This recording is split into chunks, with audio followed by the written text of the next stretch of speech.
One dance that changed everything. A single father steps into a lavish wedding where he doesn't belong. A captivating young woman crosses social boundaries to invite him to dance.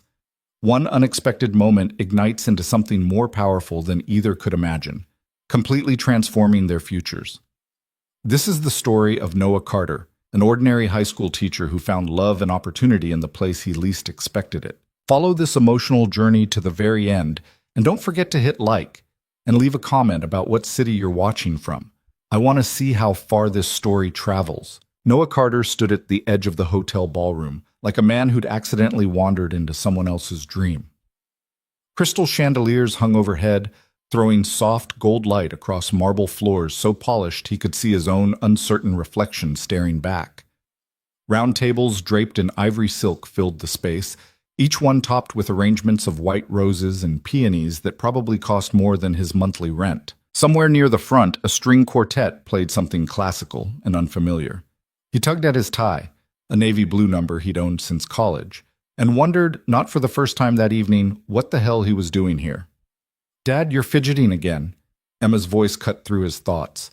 She stood beside him in a pale pink dress they'd found on sale 2 weeks ago, her dark hair pulled back in a braid that made her look older than 8. She had her mother's eyes, wide and brown and capable of seeing right through him. "Sorry, sweetheart." Noah forced his hand down to his side. "Just taking it all in." "It's fancy," Emma said matter-of-factly. "But you look good. You cleaned up nice." He smiled despite himself. "Thanks, Em."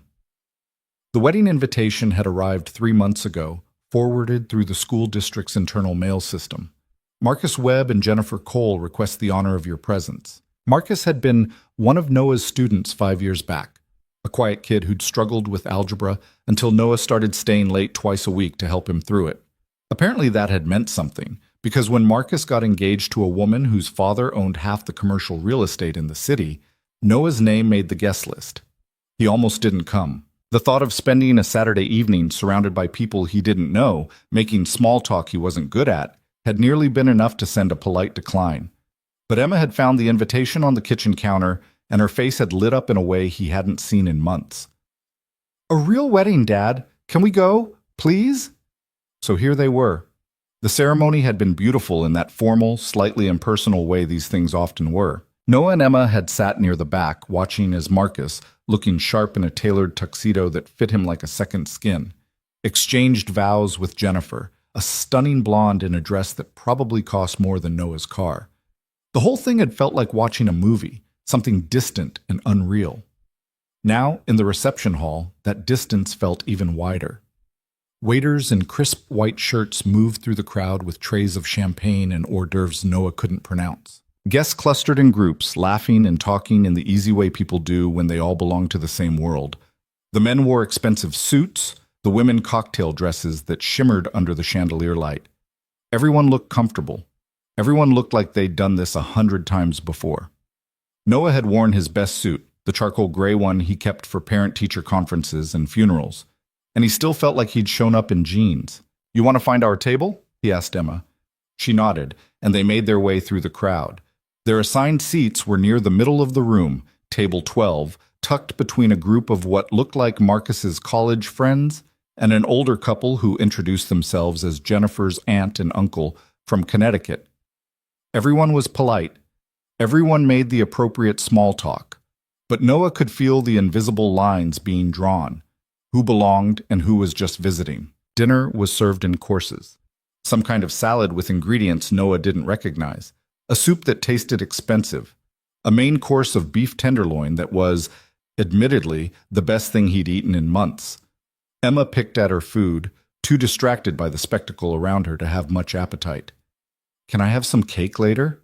she whispered. "Absolutely," Noah said. "That's the best part of weddings." She grinned. The toast started after dinner. Best man speeches that were equal parts embarrassing stories and heartfelt sentiment. The maid of honor, Jennifer's younger sister, told a story about childhood dreams and fairy tale endings that made half the room tear up. Marcus's father, a broad-shouldered man with silver hair and a voice like gravel, stood and raised his glass. "To my son," he said, his voice carrying across the room. and to the beautiful woman who saw something in him worth keeping. May your lives together be filled with joy, success, and all the things that matter. Everyone drank. Noah lifted his glass of water, he'd passed on the champagne, and took a sip, feeling oddly like an intruder on an intimate family moment. Then the dancing started. The lights dimmed slightly, and the string quartet was replaced by a DJ who knew exactly how to read the room. Marcus and Jennifer took the floor first, moving together in a slow, elegant waltz that looked rehearsed but felt genuine. The crowd watched, smiling and clapping. Then Marcus's parents joined them, followed by Jennifer's, and soon the floor was filling up with couples spinning and swaying in time with the music. Noah stayed seated. "Don't you want to dance, Dad?" Emma asked. He glanced at the floor, at the couples moving together with the kind of ease that came from practice and familiarity. "I'm not much of a dancer, kiddo." "You used to dance with Mom." The words landed soft but heavy. Noah felt something tighten in his chest. He looked at his daughter, at the hopeful curiosity in her eyes, and he knew she didn't mean it as a wound. She was just remembering, just holding on to pieces of a past that felt further away every year. "Yeah," he said quietly. "I did." Sarah had loved to dance. She'd drag him onto the floor at weddings, at parties, even in their living room when a song she liked came on the radio. He'd been terrible at it, stepping on her toes more often than not, but she'd never cared. She'd just laugh and pull him closer and tell him to stop thinking so much. That was 4 years ago, before the accident, before everything changed. "Maybe later," Noah said, forcing a smile. "Let's just watch for now." Emma seemed to accept that, turning her attention back to the dance floor. Noah watched too, but his mind was somewhere else, somewhere quieter. The music shifted, something upbeat and modern that got the younger crowd moving. Noah recognized a few of Marcus's friends from the ceremony, now spinning their dates with the kind of reckless energy that came from too much champagne and not enough inhibition. He smiled despite himself. It was nice seeing people let loose, seeing joy take up space. And then she walked in. Noah didn't notice her at first. He was too busy making sure Emma wasn't getting bored, too focused on planning a polite exit strategy for when the evening started to drag. But something made him glance toward the entrance, maybe a shift in the room's energy, maybe just dumb luck, and that's when he saw her. She was late, or at least later than everyone else. The kind of entrance that didn't need to be loud to be noticed. She moved through this doorway with the kind of confidence Noah associated with people who'd never had to question whether they belonged. Tall, maybe 5'8", with dark hair that fell in loose waves past her shoulders. She wore a dress that was simple but striking, deep emerald green, sleeveless, fitted in a way that suggested elegance rather than trying too hard. Her skin had a warm glow under the chandelier light, and when she smiled at someone near the entrance, it was the kind of smile that reached her eyes. Noah felt something shift in his chest. Not attraction, exactly, or not just that. It was more like recognition, the way you notice someone who seems to occupy space differently than everyone else. She moved through the crowd with ease, stopping to greet people, laughing at something someone said, touching arms and shoulders in the casual way people do when they're comfortable in their own skin.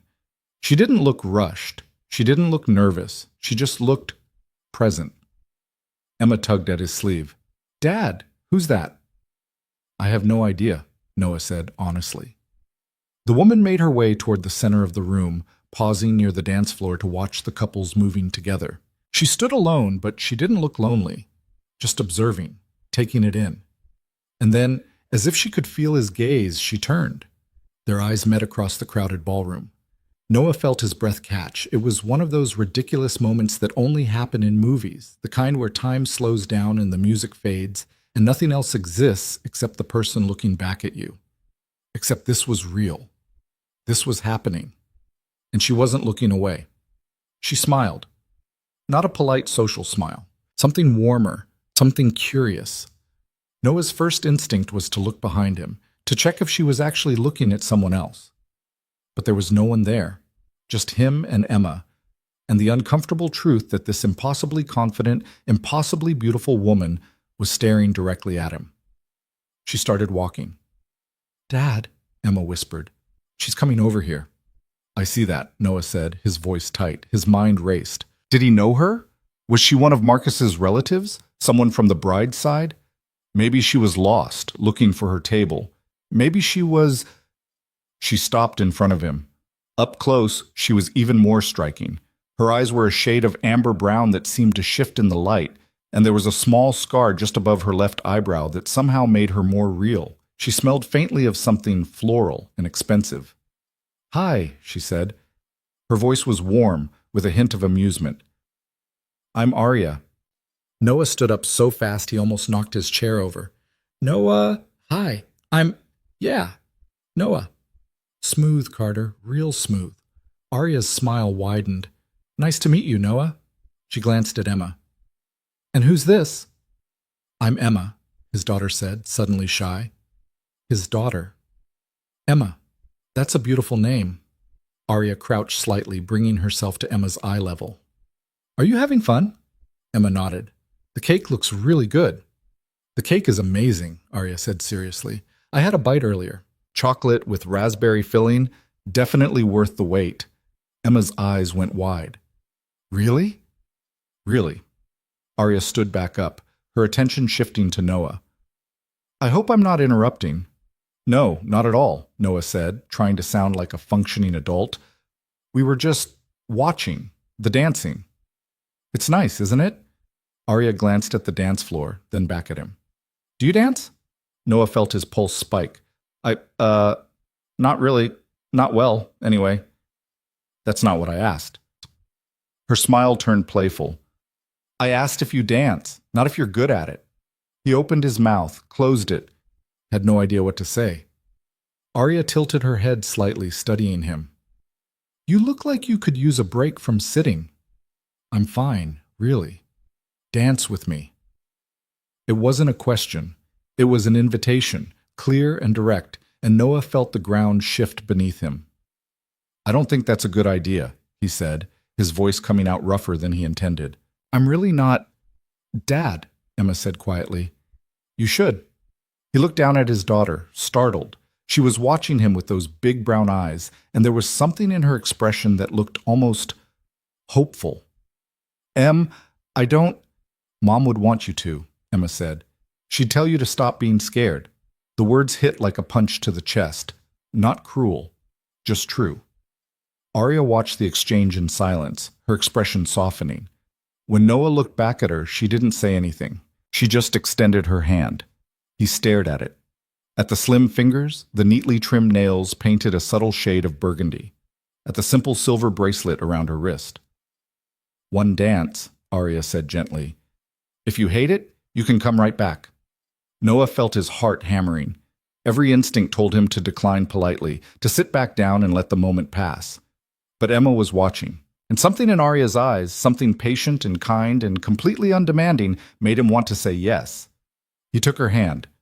Her fingers were warm against his, and the contact sent a small jolt through him. She didn't pull him toward the floor. She just waited, giving him space to decide. "Okay," Noah said. "One dance." Emma beamed. Arya led him onto the floor with the kind of easy grace that suggested she'd done this 1,000 times. The music had shifted again, something slower now, a ballad with a piano melody that floated over the room. Other couples were already moving together, lost in their own worlds. Noah's hands felt clumsy and too large. He wasn't sure where to put them. "Left hand on my waist," Arya said softly, guiding him. "Right hand in mine." Just like that. He followed her lead, his palms settling against the fabric of her dress. It was strange, touching a stranger like this, intimate in a way that felt both foreign and oddly natural. "Now just move," Arya said. "Don't think. Just feel the music." "I'm going to step on your feet," Noah warned. "Then I'll step on yours back. We'll be even." Despite himself, he laughed, a short, startled sound that seemed to surprise them both. And then they started moving. It wasn't graceful. Noah's steps were hesitant, a half beat behind the rhythm, and he was hyper-aware of every movement, every shift in weight. But Arya didn't seem to mind. She moved with him, adjusting her pace to match his, her body close enough that he could feel the warmth of her through the thin fabric of her dress. "You're doing fine," she said after a moment. "I'm really not." "You're moving. That's all that matters." She looked up at him, her amber eyes catching the light. "How long has it been since you danced?" Noah swallowed. "A while." How long is a while? 4 years, give or take. Something flickered across her face. Understanding, maybe, or sympathy. That's a long time. Yeah. They moved in silence for a few beats, the music swelling around them. Noah became aware of other things, the way Arya's hair smelled faintly of vanilla, the small calluses on her palm that suggested she worked with her hands, the way she didn't fill the silence with empty chatter. Can I ask you something? She said finally. Sure. Why did you come tonight, to this wedding? Noah blinked. Marcus? The groom? He was my student a few years ago. He invited me. That's sweet, but that's not what I meant. Arya's gaze was steady. You don't look like you want to be here. You look like you're counting the minutes until you can leave. So why come at all? He should have been offended, or at least offensive, but there was no judgment in her voice, just curiosity. Emma wanted to, he said honestly. My daughter. She saw the invitation and got excited. I couldn't say no. So you're here for her? Yeah. Arya smiled. That's a good reason. They turned slightly and Noah caught a glimpse of their table. Emma was watching them, her face lit up with something that looked almost like pride. He felt his chest tighten. She's a great kid, Arya said, following his gaze. You can tell. She is. Better than I deserve most days. I doubt that. Noah looked at her. You don't know me. No, Arya agreed, but I'm getting there. The song shifted into its final chorus, and Noah realized with a strange mix of relief and disappointment that their dance was almost over. Part of him wanted to step off the floor immediately, to retreat back to the safety of his chair, but another part, a part he hadn't listened to in years, wanted to keep moving.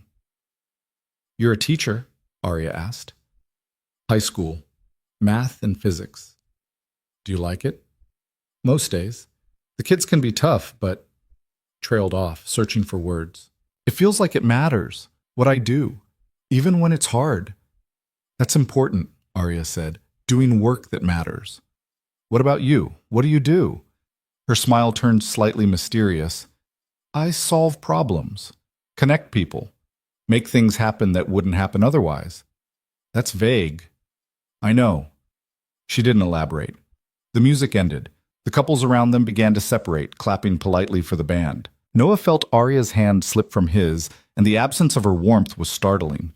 Thank you, she said, for the dance. I should be thanking you. You took a risk asking me. I could have been awful. You weren't awful. You were nervous. There's a difference. She held his gaze for a moment longer. It was nice meeting you, Noah Carter. You too, Arya. He realized he didn't know her last name. Bennett, she supplied. Arya Bennett. She turned to leave, but Noah heard himself speak before he could stop it. Wait. She paused, glancing back. How did you know? He asked. My last name. I didn't tell you. Arya's smile turned playful again. I pay attention. She nodded toward the seating cards on the table behind him. Your name tag is showing.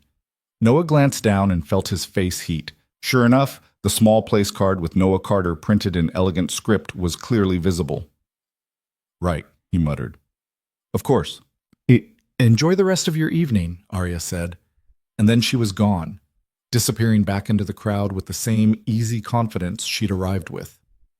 Noah stood there for a moment, feeling oddly unmoored. Then he made his way back to the table where Emma was practically vibrating with excitement. Dad, you danced! I did, he admitted, sitting down heavily. She was really pretty and nice. Did you like her? Noah picked up his water glass, buying himself time. She was interesting. Are you going to talk to her again? I don't know, Em. Probably not. She's way out of my league. Emma frowned. What does that mean?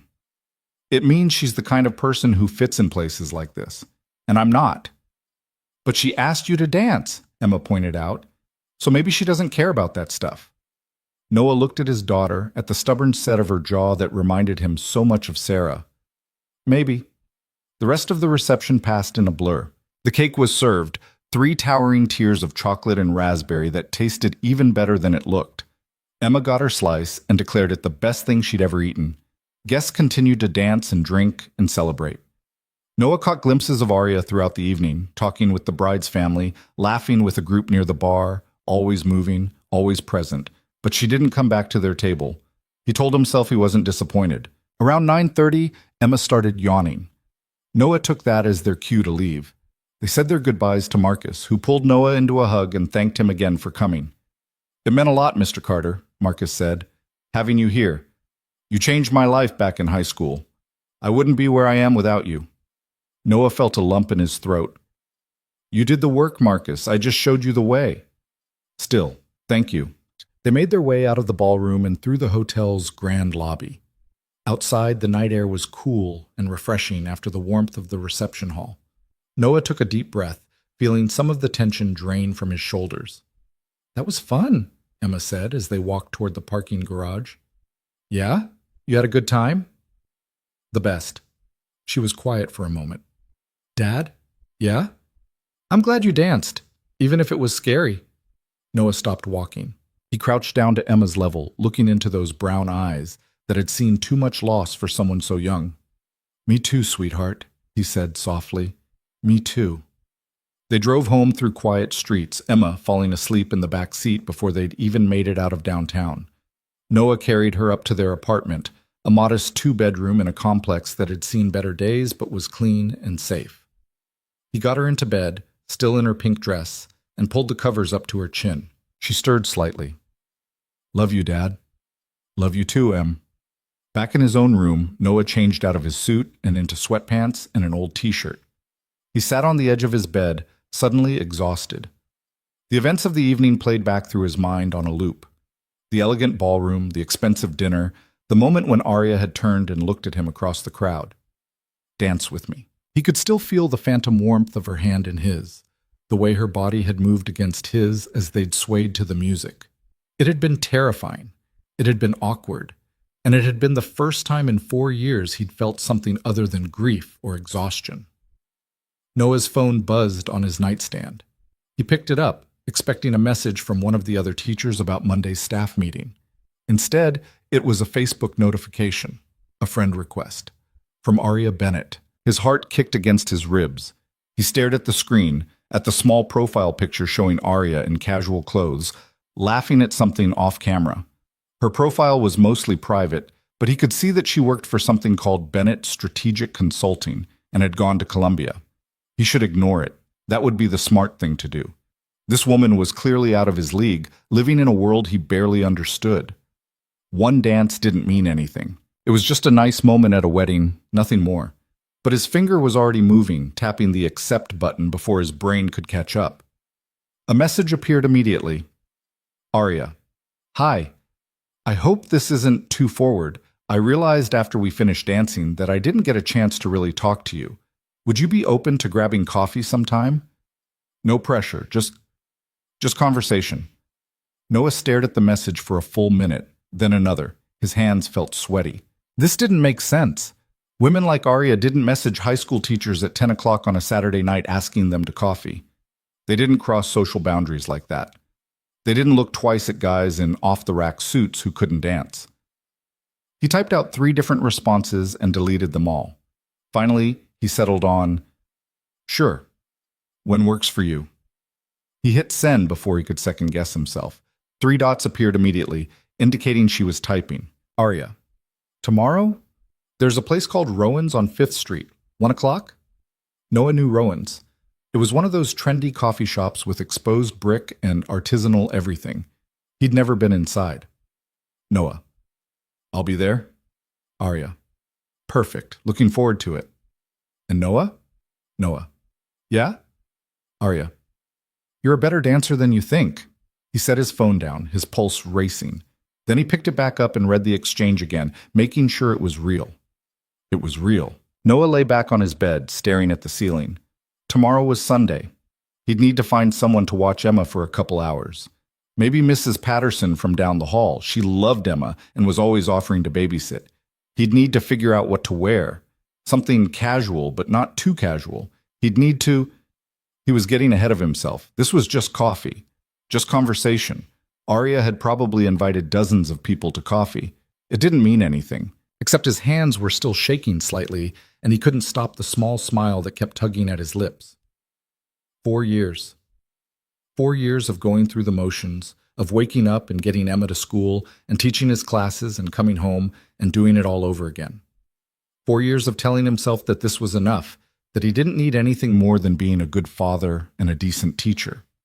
One dance had cracked something open. Noah closed his eyes, and for the first time in longer than he could remember, he fell asleep thinking about tomorrow instead of yesterday. Noah arrived at Rowan's 15 minutes early, which gave him just enough time to circle the block twice and talk himself out of leaving 3 separate times. The coffee shop sat on a corner lot with floor-to-ceiling windows that let passers-by see everything happening inside. Exposed brick walls, Edison bulbs hanging from black cords, mismatched wooden furniture that somehow looked intentional. The kind of place where a regular coffee cost $6 and people actually paid it. He'd changed his shirt 4 times before leaving the apartment. Settled on a dark blue Henley that Emma said made him look less like a teacher and more like a normal person, which he chose to take as a compliment. Dark jeans, his least worn sneakers. He'd even tried to do something with his hair, though it had mostly resulted in the same slightly messy look he always had. Mrs. Patterson had been delighted to watch Emma for a few hours, waving off his offers of payment with a dismissive hand. "Go have fun," she'd said, giving him a knowing look that made him want to explain this wasn't a date, just coffee, nothing serious. But Emma had already dragged her inside to show her the new drawing she'd made, and the moment passed. Now, standing outside Rowan's watching well-dressed people sip lattes and type on laptops, Noah felt the familiar weight of not belonging settle over his shoulders. His phone buzzed. "Arya. Running about 5 minutes late. Go ahead and grab a table. I'll find you." Relief and disappointment hit simultaneously. 5 more minutes to prepare. 5 more minutes to spiral. He pushed through the door. A bell chimed softly. The smell of fresh ground coffee and something sweet, cinnamon rolls maybe, washed over him. The space was busy but not packed, mostly couples and small groups scattered among the tables. A barista with purple hair and multiple piercings looked up from the espresso machine. "What can I get started for you?" Noah approached the counter, scanning the menu board behind her. Half the items were in what looked like Italian. The other half might as well have been. "Just a regular coffee, please. Medium." The barista's expression suggested he'd just ordered water at a wine tasting. "We have a seasonal blend right now. Single origin from Guatemala, notes of dark chocolate and cherry. Or there's the house roast, which is more balanced, caramel and nuts." "The house roast is fine. Room for cream?" "Yes, please." She rang him up, $6.50 for a coffee.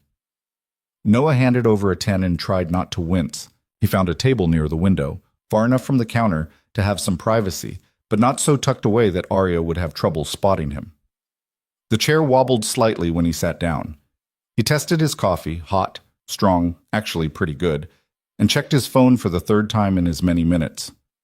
1:05. She was officially late now. Maybe she'd changed her mind. Maybe last night's message had been sent on impulse, something she regretted in the clear light of day. Maybe... The bell chimed. Arya walked in, and Noah felt his breath catch the same way it had at the wedding. She looked different in daylight, less formal but no less striking.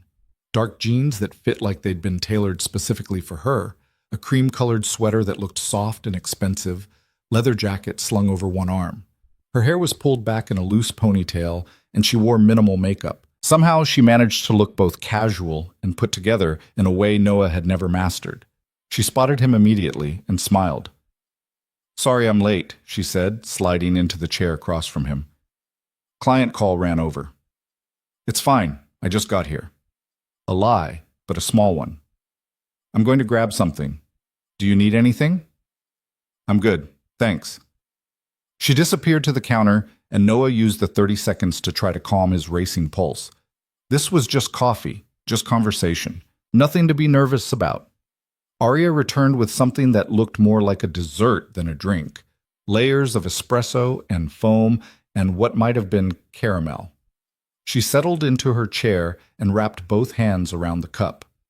"So," she said, "Noah Carter, high school teacher, single dad, terrible dancer who's actually not terrible." Despite himself, he smiled. That's the summary, yeah. How old is Emma? 8, almost 9. And it's just the two of you? The question landed gently, but Noah felt the weight of it anyway. Yeah, her mom died 4 years ago. Car accident.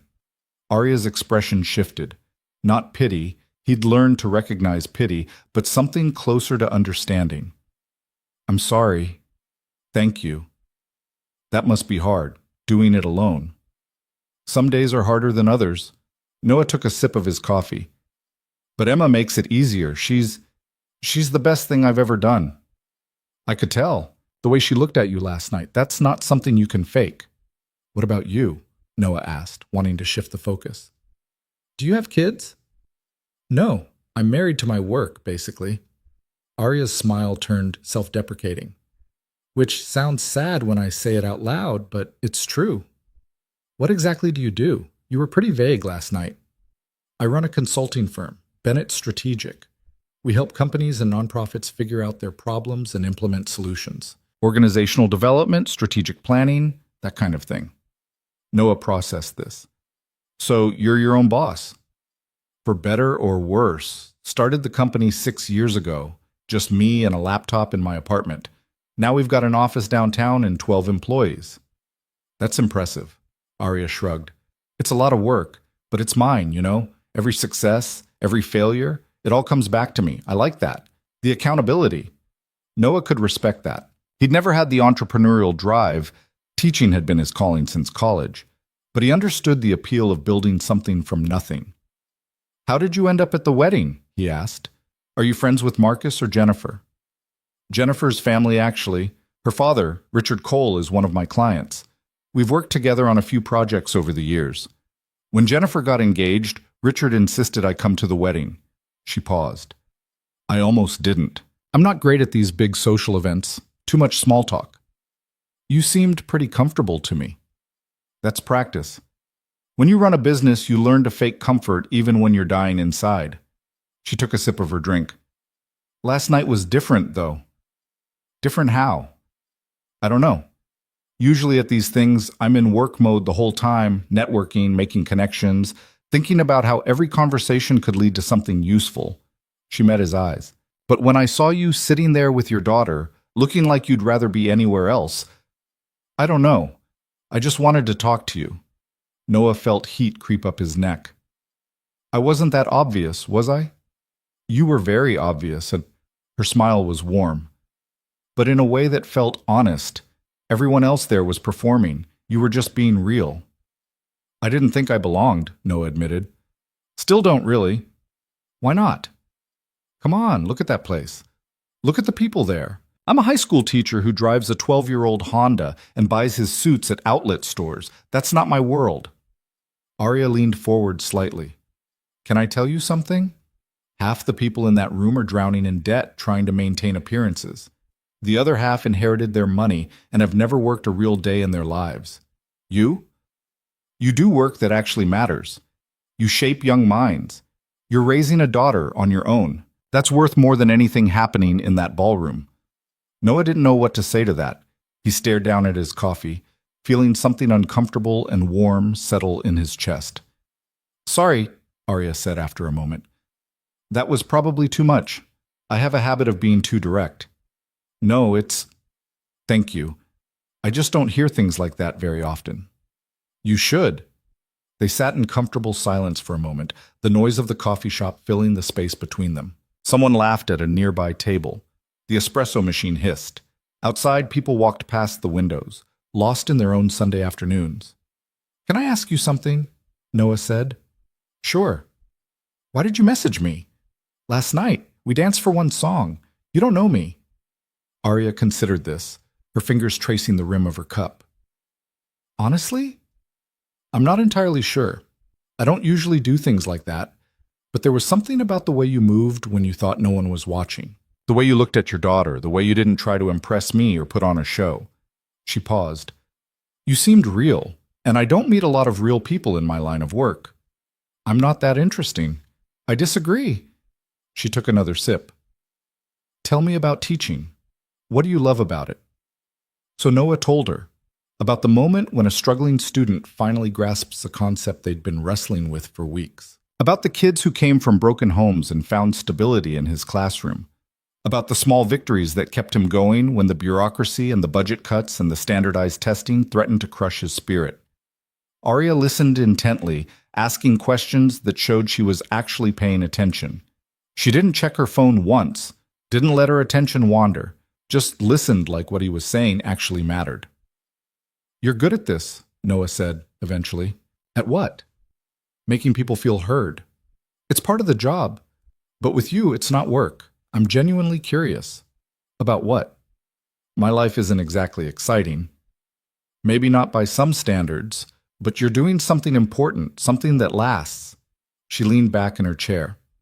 "I spend my days helping companies maximize efficiency and increase profit margins. It pays well, but at the end of the day, I'm not sure any of it really matters. What you do? That matters." Noah felt something shift in the conversation, a deepening. "You sound like you're having second thoughts about your career."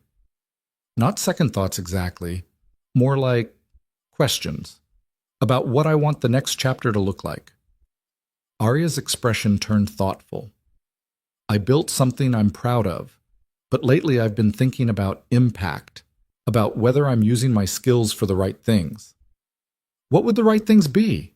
"I don't know yet, but I've been having conversations with people who work in education, nonprofits, social impact organizations."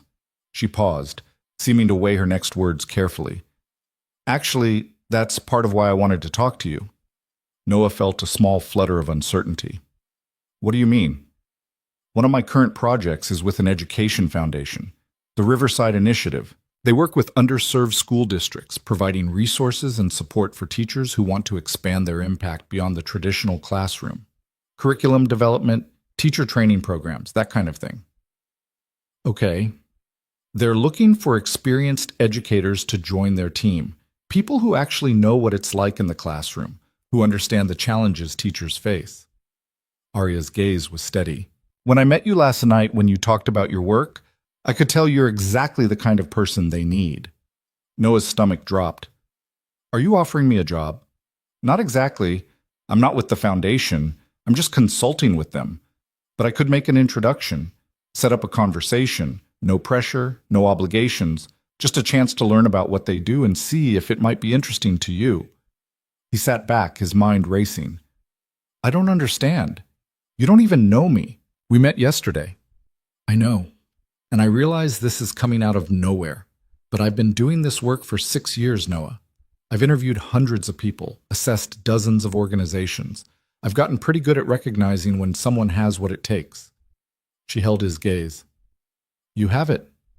You can't possibly know that from one dance and one conversation." "Maybe not, but my instincts are usually right." She softened slightly. "Look, I'm not asking you to make any decisions right now. I'm just saying there's an opportunity here if you want to explore it. Think about it. Talk to them. See what they have to say. What's the harm in that?" Noah wanted to list all the ways this could go wrong. The stability of his current job, the pension he'd been building, the fact that he had a daughter to support and couldn't afford to take risks on some vague opportunity presented by a woman he'd just met. But instead he heard himself say, "What would this job actually involve?" Arya's expression brightened. "They're building a teacher development program, working with educators who want to move into curriculum design, instructional coaching, that kind of thing. It would still be education-focused, still working with teachers and students, but with a broader reach. Instead of impacting 30 kids a year in your classroom, you could help shape the experience for thousands. And the pay? Competitive. Better than what teachers make, that's for sure. Plus benefits, professional development budget, the whole package." It sounded too good to be true, which usually meant it was. "Why me?" Noah asked. "Seriously, there have to be hundreds of qualified teachers out there, people with more experience, better credentials. Maybe. But I watched you with your daughter. I heard the way you talked about your students, that kind of passion, that kind of genuine care. You can't teach that. Either someone has it or they don't." Arya leaned forward. "The foundation doesn't need another resume-padding careerist. They need someone who actually gives a damn. That's you." Noah felt the weight of the offer settling over him. This was insane. 24 hours ago, he'd been sitting in his apartment grading papers and planning next week's lessons. Now he was having coffee with a woman who looked like she'd stepped out of a magazine, discussing opportunities that could change his entire life. "I need to think about this," he said finally. "Of course. Take all the time you need." Arya pulled out her phone, typed something quickly. "I'm sending you the Foundation's website. Look it over. If you're interested, let me know and I'll set up a meeting with their director. If not, no hard feelings." Noah's phone buzzed. He glanced at the screen, seeing the link she'd sent. "Thank you," he said. "I mean it. Even if nothing comes of this, thank you for thinking of me." "You're welcome." Arya checked her watch. "I should probably get going. I've got a proposal due tomorrow, and I haven't even started the final section." On a Sunday? The glamorous life of an entrepreneur. She stood, gathering her jacket. This was nice, though. Really nice. Noah stood too, suddenly not wanting the conversation to end. "Can I ask you something else?" "Sure." "Is this—" He struggled to find the right words. Is this just about the job opportunity? Or— He trailed off, feeling his face heat. "Smooth, Carter. Real smooth." But Arya didn't look uncomfortable. If anything, her expression turned softer. "The job opportunity is real," she said carefully. "And yes, that's part of why I wanted to talk to you. But it's not the only reason." She paused. "I like talking to you, Noah. You're different from most people I meet. In a good way." "Different how?" "You don't have an agenda. You're not trying to impress me or use me for connections or figure out what you can get from me. You're just you." She smiled. "It's refreshing." Noah felt something warm expand in his chest. "I'd like to see you again, if that's okay." "I'd like that too. Even if I decide not to pursue the job thing, even then." Arya reached into her bag and pulled out a business card, writing something on the back before handing it to him. "That's my personal number. Call me sometime. We can grab dinner or something." Noah took the card, his fingers brushing against hers. The contact sent a small electric current up his arm. "I will," he said. "Good." She headed toward the door, then paused and looked back. "Noah?" "Yeah?" "I meant what I said, about you being real. Don't lose that, okay? No matter what happens next." Then she was gone, disappearing into the Sunday afternoon crowd. Noah stood there for a long moment, staring at the business card in his hand. Arya Bennett, founder and CEO, Bennett Strategic Consulting.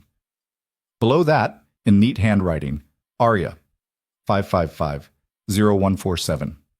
He sat back down, even though his coffee had gone cold. His mind was spinning. 24 hours ago, his life had been predictable. Safe. The same routine he'd followed for 4 years. Wake up. Get Emma to school. Teach. Come home. Grade papers. Sleep. Repeat. One dance had opened a door he hadn't even known existed. His phone buzzed again. This time it was Emma, texting from Mrs. Patterson's phone. "When are you coming home?" Mrs. P made cookies. Noah smiled. "On my way.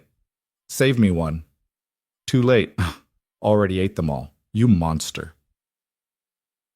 He gathered his things and headed out into the cool afternoon. The walk back to his car gave him time to process everything that had just happened. Arya was interested in him.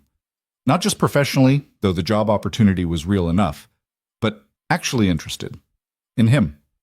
Noah Carter, high school teacher, single dad, guy who wore the same 3 shirts on rotation and couldn't remember the last time he'd been on a real date. It didn't make sense. She was successful, confident, beautiful.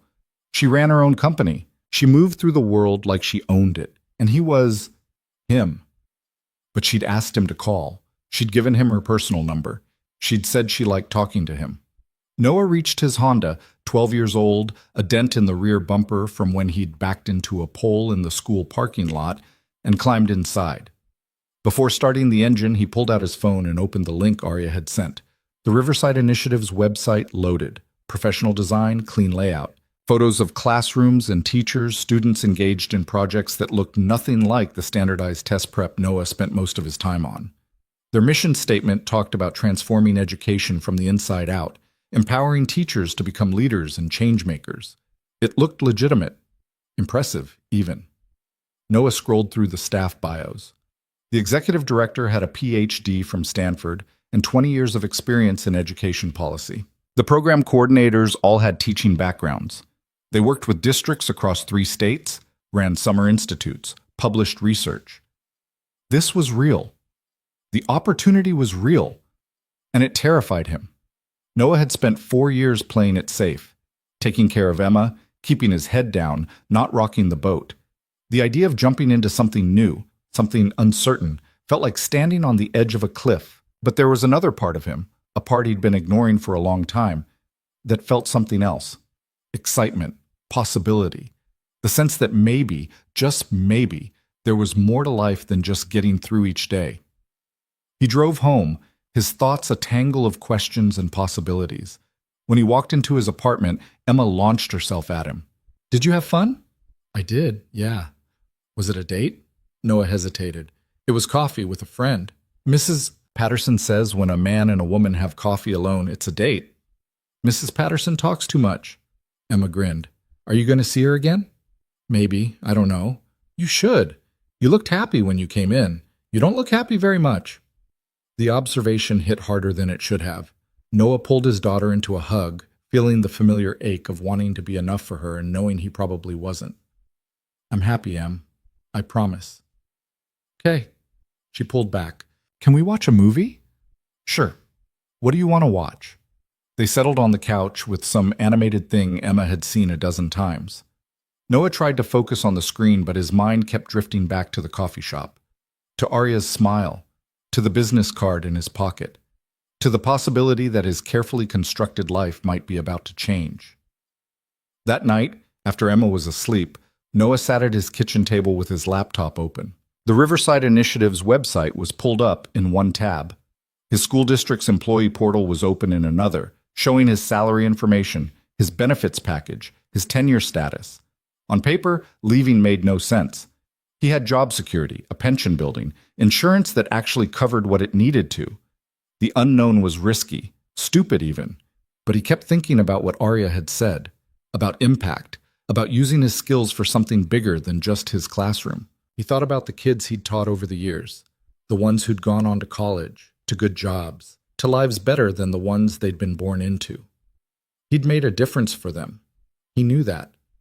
But what if he could make that kind of difference for hundreds of teachers, for thousands of students he'd never meet, but whose lives could be shaped by the work he did? Noah closed his laptop and rubbed his eyes.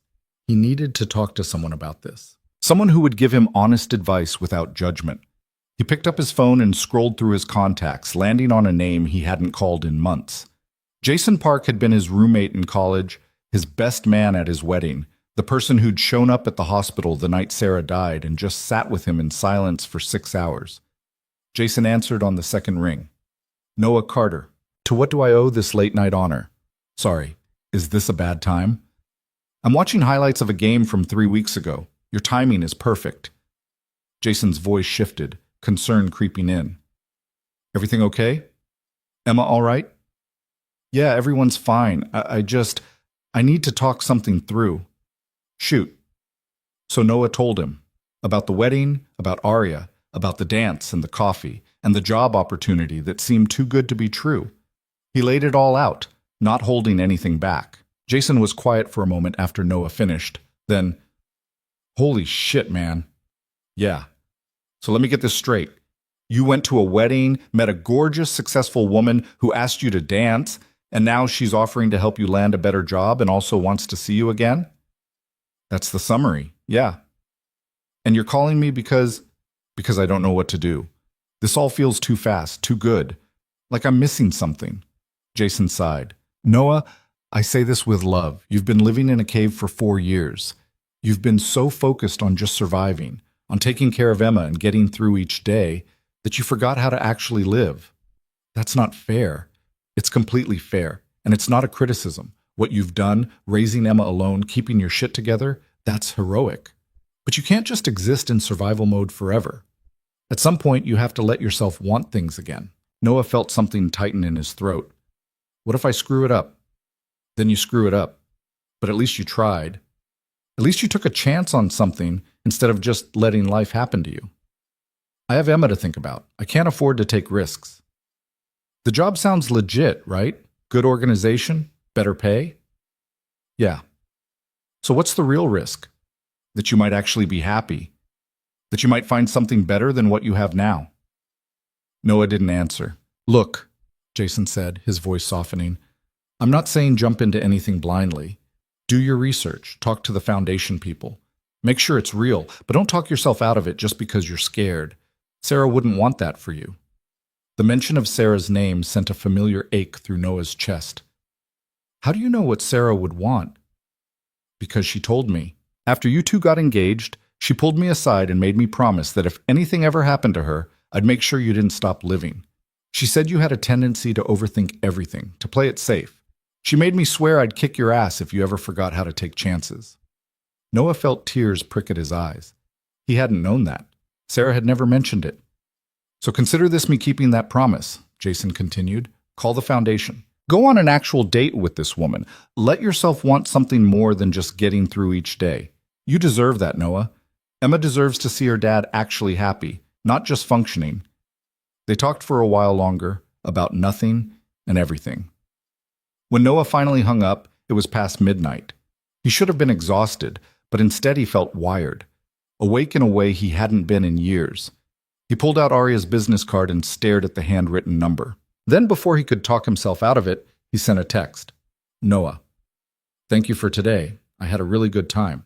I'd like to talk to the people at Riverside. Can you set up that meeting? He hit send and set the phone down, his heart racing. 3 minutes later, it buzzed. Arya, of course. I'll reach out tomorrow and let you know what they say. And Noah? I had a really good time too. Noah smiled at the screen like an idiot. Noah, also, about that dinner you mentioned. Arya, yes? Noah, I'd like that, if the offer still stands. Arya, it absolutely does. Friday night?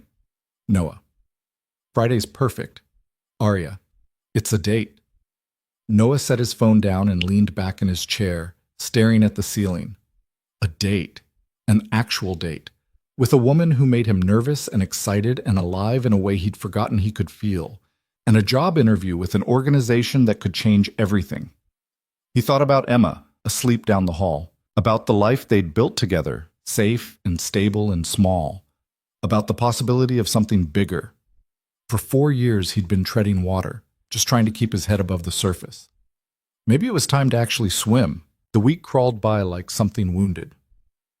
Monday morning, Noah stood in front of his third-period physics class explaining Newton's laws of motion, but his mind was somewhere else entirely. Every time his phone buzzed in his pocket, his pulse spiked. Arya had promised to reach out to the Riverside Initiative. She'd said she'd let him know. But 2 days had passed with nothing but silence. Mr. Carter? He blinked, realizing one of his students, Marcus Chen, a junior with thick-framed glasses, was staring at him expectantly.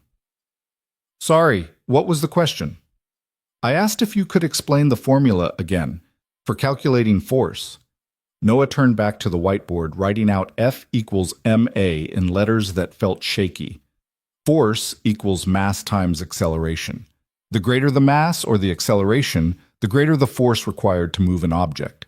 He went through the motions, explained the concept 3 different ways, answered questions, assigned homework, but part of him was counting the minutes until the period ended.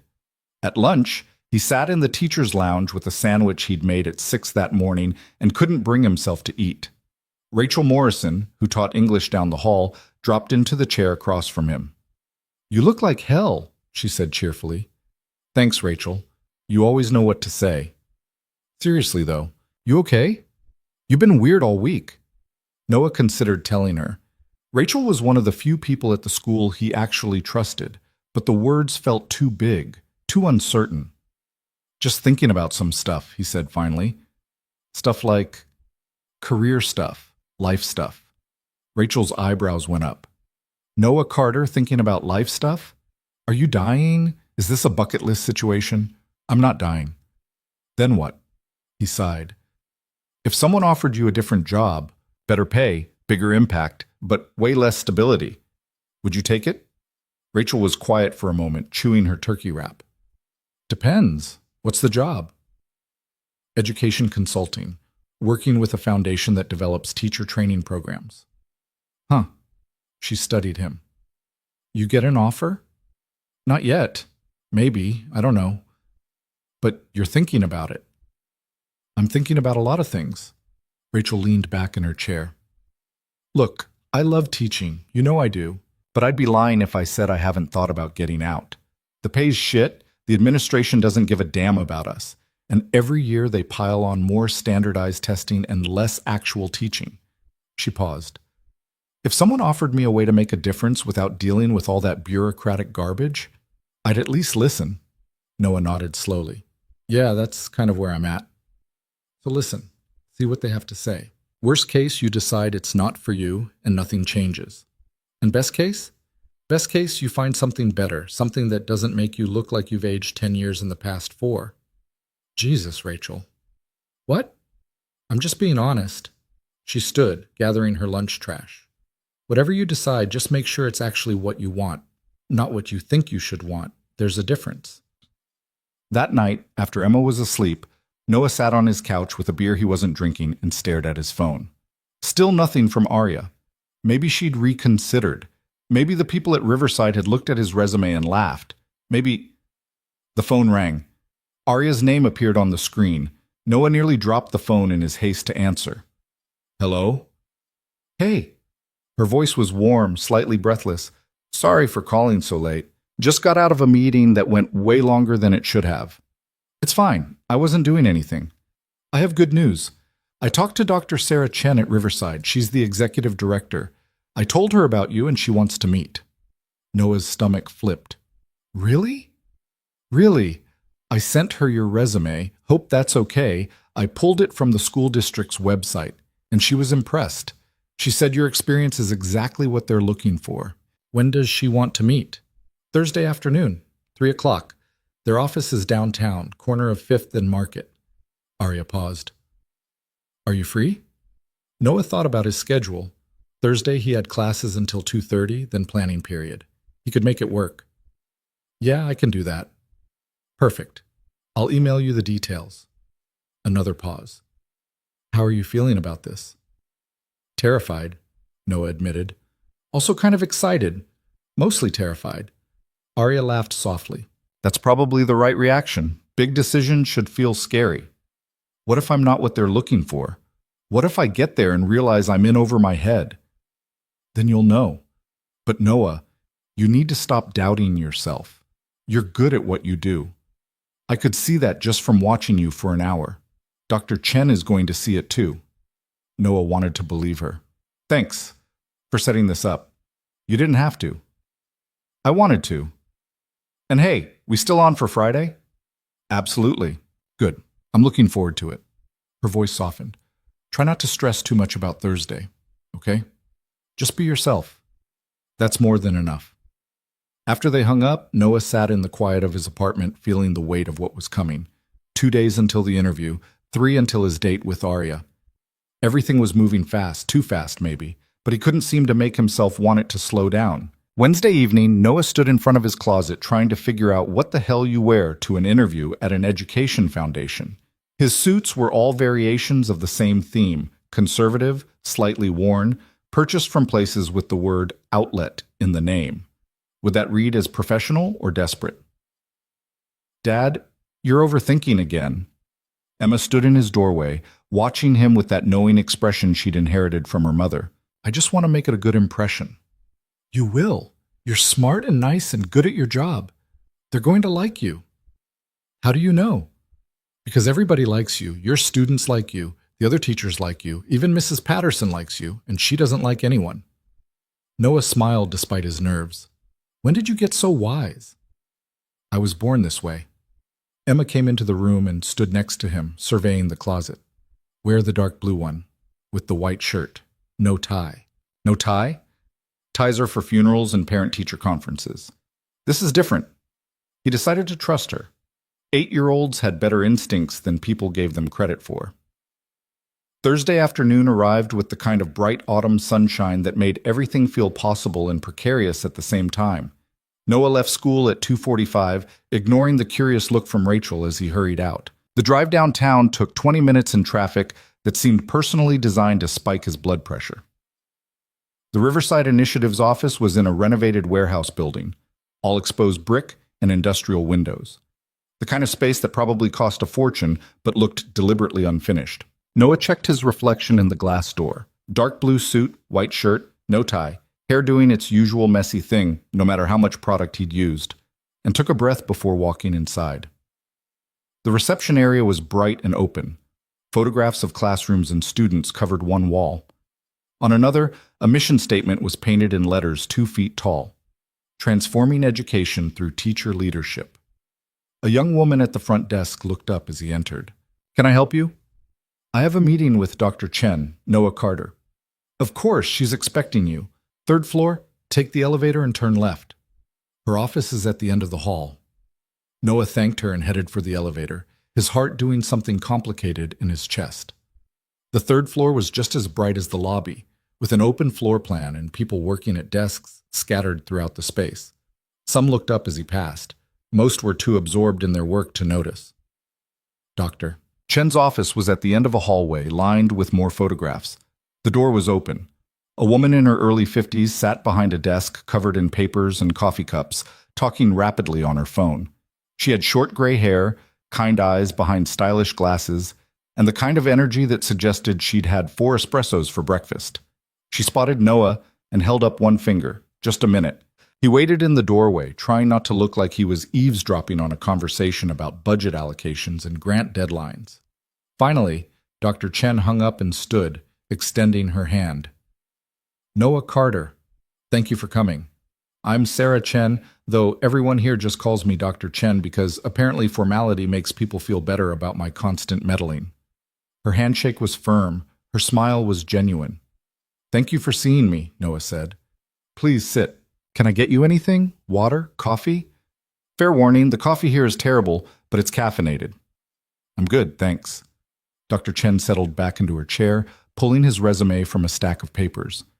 "So, Aria Bennett speaks very highly of you. She doesn't do that often, which tells me I should pay attention. She's very kind. She's very honest, actually, which is why I trust her judgment." Dr. Chen scanned the resume. 12 years teaching high school math and physics, multiple awards for teaching excellence, sponsorship of the robotics club. You've been busy. I try to stay involved. Why? The question caught him off guard. Why what? Why do you try to stay involved? Most teachers I know do the bare minimum and go home. You're running after school programs, staying late for tutoring. What's the motivation? Noah considered the question. Because the kids need it. A lot of them come from situations where no one's paying attention, where no one expects much from them. If I can be the person who shows them they're capable of more than they think, that feels worth the extra hours. Dr. Chen nodded slowly. Tell me about a student who challenged you, someone who pushed you to be better at your job. Noah thought for a moment. There was this kid, Miguel Santos. Had him in my physics class 3 years ago. Brilliant mind, but he'd completely checked out. Stopped doing homework, failed every test. I assumed he was lazy, but it turned out his mom was working 3 jobs and he was taking care of his younger siblings every night, no time for school. What did you do? I started staying late twice a week just to work with him, but not on physics, on time management, on how to balance everything. I helped him talk to his other teachers, get extensions when he needed them. Eventually he started doing better. Not because he suddenly got smarter, but because someone gave him the tools to manage his life. Where is he now? State University, engineering major. He sends me an email every semester with his grades. Dr. Chen smiled. That's the kind of work we do here, Noah, but scaled up. We train teachers to be that person for their students. We give them the tools and support to make systemic changes in their schools. Aria mentioned teacher development programs. That's our core focus. We identify talented educators who have the potential to become instructional leaders, and we give them the training and resources to expand their impact. Some of them go on to become curriculum developers. Some become instructional coaches. Some start their own programs within their districts. Noah leaned forward. And you're looking for someone to help run these programs? We're looking for someone to help design them. Our current model works, but we're expanding into 3 new states next year. We need someone with real classroom experience who can help us adapt our approach for different contexts. She paused. Arya said you're exceptional with students, that you have the kind of instincts we can't teach. Is that accurate? I don't know if exceptional is the right word, but I care about my students. I want them to succeed. That's more than half the battle. Dr. Chen set the resume down. Here's what I'm thinking. We have a position opening in January, Curriculum Development Specialist. You'd be working with our team to design training programs for middle and high school teachers. Lots of travel. You'd be visiting schools, observing classrooms, gathering data, but you'd also be shaping the future of how we support teachers across multiple states. Noah felt his pulse quicken. What about the teaching? Would I still be in a classroom? Not regularly. You do some demonstration teaching as part of our training programs, but your primary role would be developmental work. The idea of leaving the classroom entirely sent a spike of anxiety through him. I'm not sure how I feel about that. Understandable, but think of it this way. Right now you impact maybe 150 students a year. In this role, you'd be helping train teachers who collectively reach thousands of students. Your impact multiplies exponentially. It was the same argument Arya had made, and it made sense. But the thought of walking away from his classroom, from the kids who knew him and trusted him, felt like a betrayal. Dr. Chen seemed to read his hesitation. I'm not asking you to decide today. Take some time. Think about it. Talk to your family. I'd like you to visit us again, meet the team, see what we do firsthand. Would you be open to that? Yes, absolutely. Good. How's next Tuesday? We're running a workshop for teachers from the Middleton district. You can observe, get a feel for our approach. I can make that work. They talked for another 30 minutes. Dr. Chen walked him through the organization's history, their funding sources, their success metrics. She was passionate without being performative, knowledgeable without being condescending. Noah found himself liking her, trusting her in a way he hadn't expected. As he stood to leave Dr. Chen extended her hand again. One more thing. Arya mentioned you're a single parent. I want you to know we're very family-friendly here. Flexible schedules, work-from-home options when needed. We understand that life happens. Thank you. That means a lot. We take care of our people, Noah, because we can't ask them to take care of teachers if we're not doing the same. Noah left the building feeling like he'd just stepped off a roller coaster. His mind was racing, thoughts tumbling over each other too fast to sort. The position sounded incredible. Dr. Chen seemed genuine. The work aligned with everything he believed about education. But leaving his classroom, leaving the kids who depended on him, that felt impossible. He sat in his car for a long moment, staring through the windshield at nothing. Then he pulled out his phone and called the one person who might understand. Arya answered immediately. How did it go? I don't know. Good, I think. She offered me another visit next week. That's great, Noah. What did you think of her? She's impressive. The whole place is impressive. He trailed off. You're scared, Arya said gently. Yeah. Of what specifically? Leaving my students, my classroom, everything I've built over the past 12 years.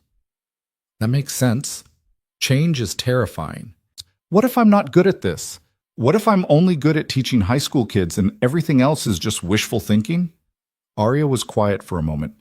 Can I tell you something?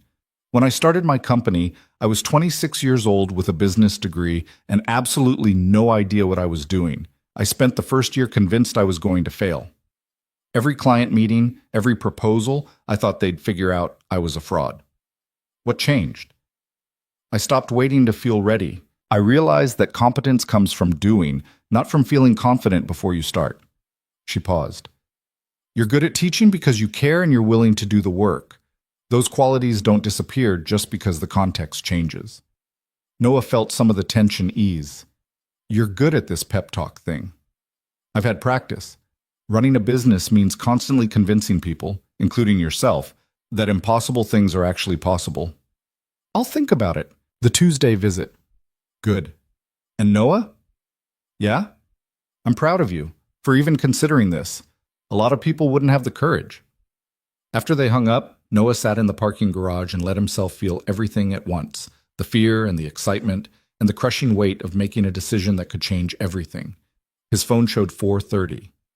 Emma would be getting home from her after-school program soon. He needed to get back. But first he sent a text to Dr. Chen's assistant confirming his visit for Tuesday. Then he drove home through rush-hour traffic, his mind already somewhere else entirely. Friday night arrived with the kind of nervous energy that made Noah change his shirt 3 times before Emma finally told him to pick one and stick with it. "The gray one," she said from his doorway.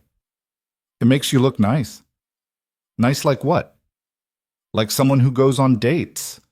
He'd told her about dinner with Arya, not the job stuff.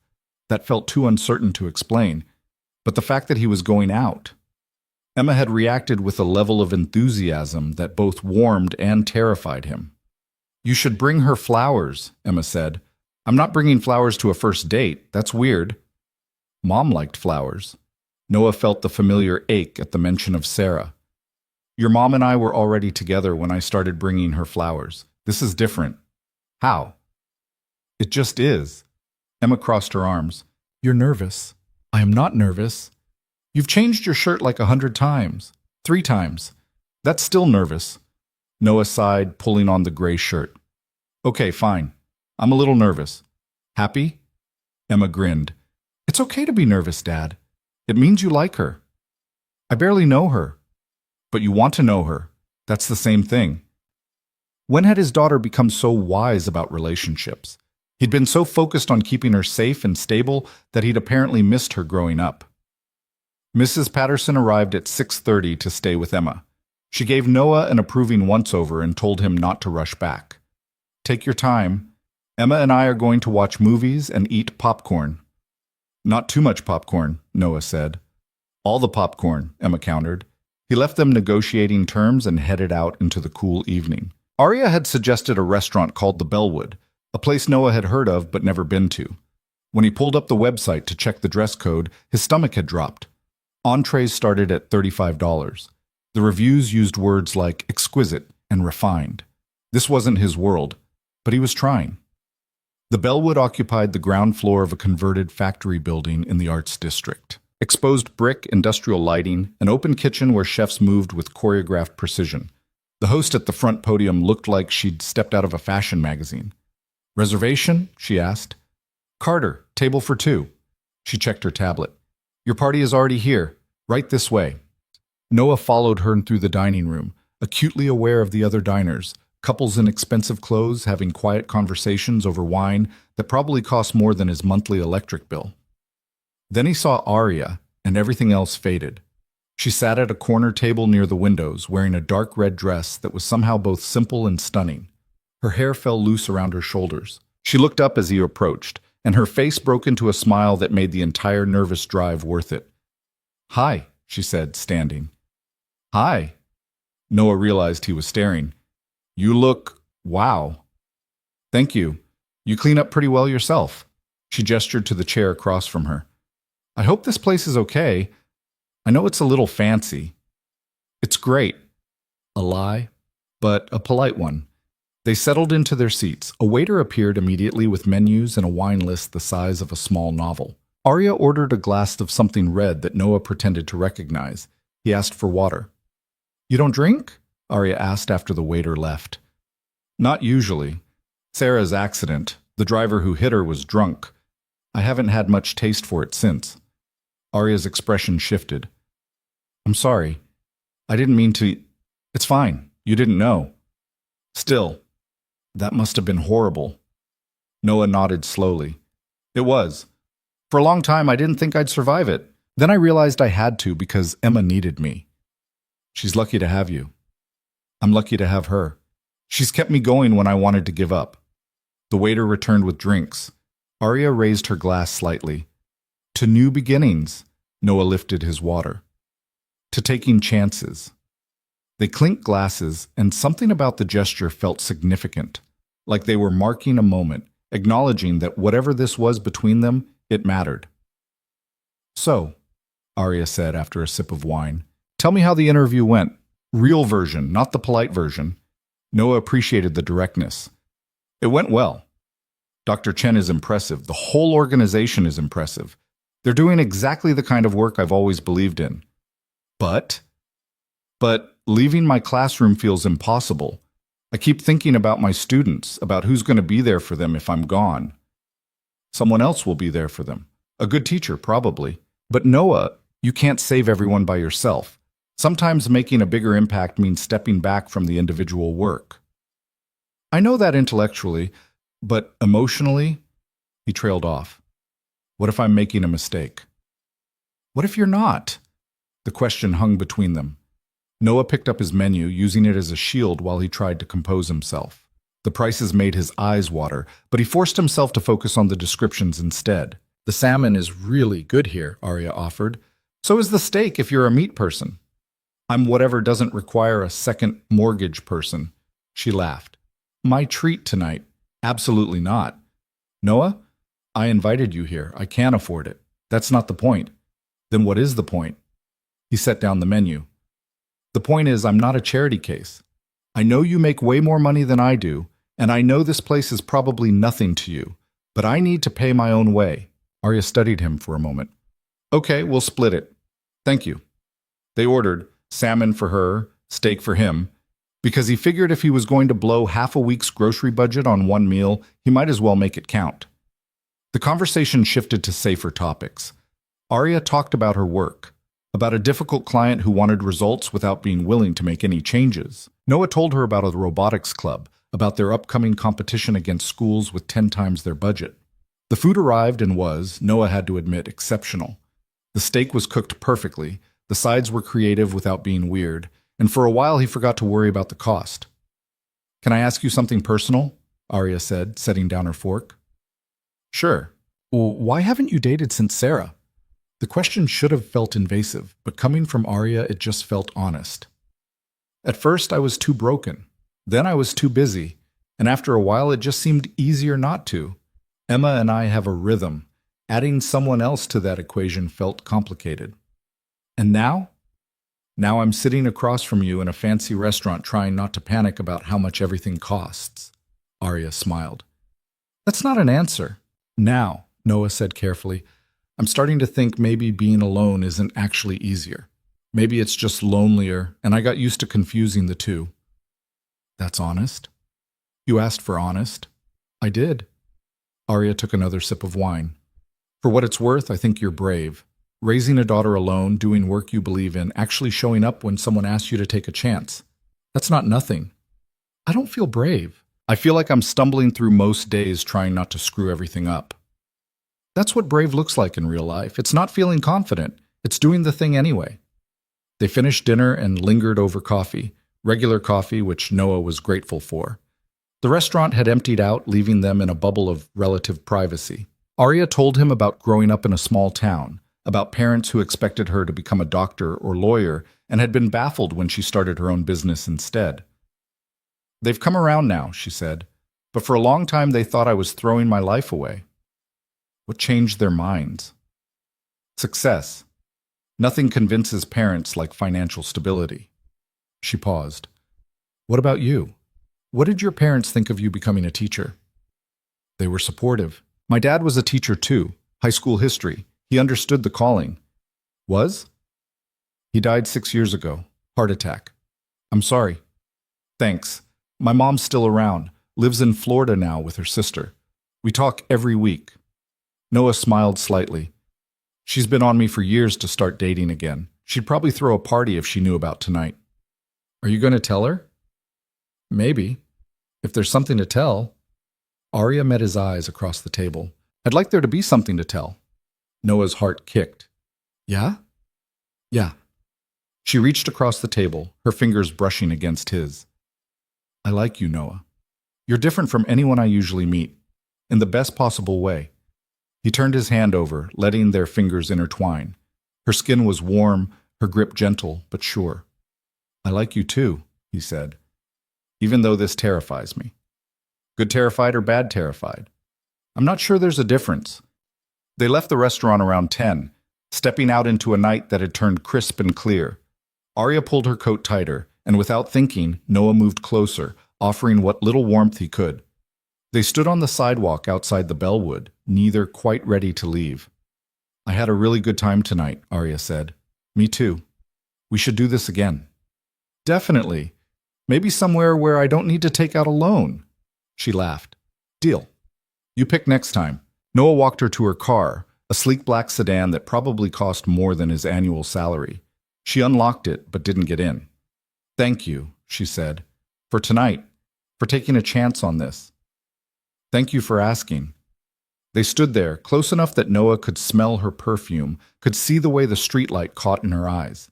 His heart was hammering. Every instinct told him to kiss her, but fear held him frozen. Arya stepped closer. She reached up, her hand touching his cheek, and then she kissed him. It was soft at first, tentative, giving him space to pull away if he wanted. But Noah didn't want to pull away. He leaned in, his hands finding her waist, and kissed her back with 4 years of loneliness and longing compressed into one perfect moment. When they finally broke apart, both slightly breathless, Arya smiled up at him. "I've wanted to do that since the wedding," she admitted. "You could have. You weren't ready. And now? Now you are." She kissed him again, quick and sweet, then pulled back. "I should go. Early meeting tomorrow." "Right, yeah." She climbed into her car, but before closing the door, she looked up at him.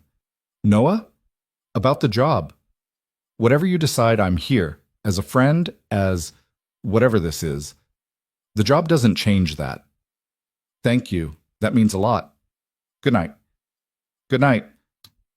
He watched her drive away, taillights disappearing into the night, and stood there on the sidewalk feeling like his entire world had tilted on its axis. 1 week ago, he'd been a high school teacher going through the motions. Now he had a job opportunity that could change everything, and a woman who made him feel things he'd thought were dead and buried. Noah drove home in a daze, his lips still tingling from the kiss, his mind spinning with possibilities and fears in equal measure. When he got back to the apartment, Mrs. Patterson was dozing on the couch. He thanked her and paid her double what she asked for, then checked on Emma. She was asleep in her bed, surrounded by stuffed animals, one hand curled under her cheek. Noah stood in the doorway watching her breathe, feeling the weight of every decision pressing down on him. Whatever he chose, the job, the relationship, the future, it would affect her too. She deserved stability. She deserved a father who was present and focused and not constantly chasing some dream that might not work out. But she also deserved to see him happy, to see him taking chances, to learn that sometimes the scary thing was also the right thing. He thought about Arya's kiss, about Dr. Chen's offer, about Jason's advice to stop just surviving and start actually living. Maybe it was time to let himself want more than just getting through each day. Maybe it was time to believe he deserved it. Noah woke up Saturday morning with the taste of Arya's kiss still somehow present in his memory and the weight of an impossible decision pressing down on his chest. Emma was already awake, sitting at the kitchen table with a bowl of cereal and her tablet, watching some cartoon he'd seen 100 times. She looked up when he shuffled in. "You're smiling," she observed. "Am I?" "Yeah. Did you have fun last night?" Noah poured himself coffee from the pot he'd set to auto brew. "I did." "Are you going to see her again?" "I think so, yeah." Emma nodded, satisfied. "Good. You should be happy, Dad." The simple statement hit harder than it should have. Out of the mouths of 8-year-olds came truths that adults spent years trying to avoid. "I am happy, Em." "You're happier now than you were before. I can tell." Noah sat down across from her, cradling his coffee mug. "How can you tell? You don't look sad all the time anymore. You used to look sad even when you were smiling. Now you look, I don't know, like you." He felt something crack open in his chest.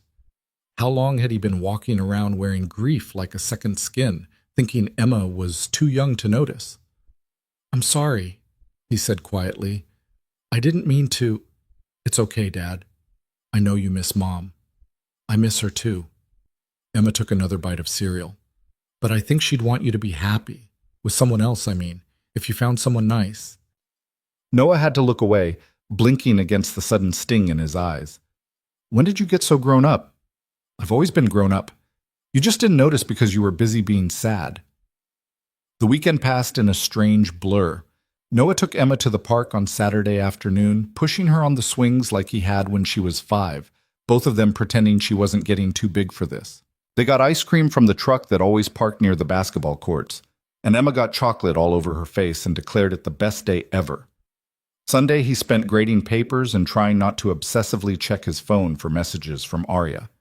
She texted around noon, just a simple hope you're having a good weekend, and Noah found himself smiling at the screen like a teenager. Pretty good. Emma and I hit the park yesterday. How's your Sunday? Drowning in paperwork. The glamorous life of a CEO. Want help? You offering to do my expense reports? Absolutely not, but I could bring coffee and moral support. There was a pause, then, rain check? I'm actually kind of buried here, but I'd like to see you again soon. Tuesday? After my visit to Riverside? Perfect. Let me know how it goes. Tuesday morning arrived with the kind of gray sky that matched Noah's mood. He'd barely slept, his mind churning through scenarios. What if the workshop was terrible? What if he realized the whole thing was a mistake? What if he got there and everyone could see immediately that he didn't belong? He taught his morning classes on autopilot, going through the motions of explaining quadratic equations while his thoughts were somewhere else entirely. At lunch, Rachel cornered him in the teacher's lounge. "You're doing that thing again," she said. "What thing?" "That thing where you're physically here but your brain is in another zip code. What's going on?" Noah glanced around. The lounge was mostly empty except for 2 other teachers grading papers in the corner. "I have a meeting this afternoon," he said quietly, "with that education foundation I mentioned." Rachel's eyebrows shot up. "Seriously? That's today?" "Yeah, they're running a workshop, invited me to observe." "And you're freaking out." "I'm not freaking out." "You're definitely freaking out. I can see it in your face." She leaned forward. "Look, whatever happens, you're going to be fine. If it's the right move, you'll know. If it's not, you'll know that too." "What if I can't tell the difference?" "Then you make your best guess and deal with the consequences. That's all any of us can do." She paused. "You want my honest opinion?" "Always." "You've been coasting here for years. Don't get me wrong, you're a great teacher. But I watch you, and I see someone who's going through the motions. Like you're here because it's safe, not because it's where you want to be." Noah felt defensive heat rise in his chest. "That's not fair." "Maybe not, but it's true." Rachel's expression softened. "I'm not judging you, Noah. After what you went through with Sarah, I get why you'd want safe. But Emma's getting older. You're still young. At some point, you have to ask yourself if safe is the same as good." He left school at 1:30, the afternoon freed up by calling in a personal day for his last 2 periods. The drive to Riverside's office felt longer than it had on Thursday, every red light an opportunity for his anxiety to spike. The workshop was being held in a conference room on the 2nd floor. Noah checked in at reception, and the same young woman from before directed him upstairs. Through the glass walls of the conference room, he could see about 20 people seated around tables arranged in a U shape. Dr. Chen stood at the front, gesturing animatedly while talking. Noah slipped in quietly, taking an empty seat at the back. A few people glanced his way, but most remained focused on Dr. Chen. "The key," she was saying, "is helping teachers understand that classroom management isn't about control. It's about creating systems that make learning possible. When students know what to expect, when they feel safe and respected, behavioral issues decrease dramatically." She clicked to the next slide, showing data from a school district that had implemented their training program. Discipline referrals down 30%. Student engagement up. Teacher retention improved. One of the participants raised her hand, a woman in her 40s with tired eyes. "That's great in theory, but I teach in a school where half my kids are dealing with trauma, where they come to class hungry or homeless or worse. Systems don't fix that." "You're absolutely right," Dr. Chen said. "Systems alone don't fix trauma, but they create space for healing. When a student knows that your classroom is predictable, that you'll treat them with dignity no matter what, that becomes one stable thing in an unstable world. And sometimes that's enough to make the difference." The woman nodded slowly, considering. Dr. Chen continued, "We're not asking you to be therapists. We're asking you to be intentional about creating environments where learning can happen despite the chaos, where students feel seen and valued. The rest follows from that." Noah found himself leaning forward, engaged despite his nerves. He'd had versions of this conversation in his own head 100 times. How to reach kids who brought the weight of the world into his classroom. How to make math matter when they were worried about where they'd sleep that night. The workshop continued for another hour. Dr. Chen broke the participants into small groups, had them discuss scenarios and problem solve together. She moved between tables, listening, asking questions, gently pushing their thinking deeper. Noah watched it all, seeing the same pattern repeat. Teachers came in defensive, skeptical, worn down by years of being told they weren't doing enough. Dr. Chen met them where they were. She validated their struggles. She gave them practical tools. And slowly, he could see them opening up, leaning in, remembering why they'd become teachers in the first place. This was good work, real work, the kind that rippled outward in ways you couldn't always measure. When the workshop ended, participants gathered their materials and filtered out, some lingering to talk with Dr. Chen. Noah stayed in his seat, letting the room empty. Finally, Dr. Chen approached him. "So," she said, sitting down in the chair next to his, "what did you think?" "I think you're very good at what you do." "That's diplomatic. It's true. You met them where they were, didn't talk down to them, gave them space to be honest about how hard this work is." Dr. Chen smiled. "That's the only way these conversations work. Teachers can smell bullshit from a mile away. If you come in acting like you have all the answers, they shut down immediately. How do you scale that, though? What you did in there, that takes time, individual attention. You can't do that with hundreds of teachers." "You're right, which is why we need more people who can do it." She studied him. "What you just identified is exactly the problem we're trying to solve. We need educators who understand the work, who have credibility with other teachers, who can build those relationships at scale."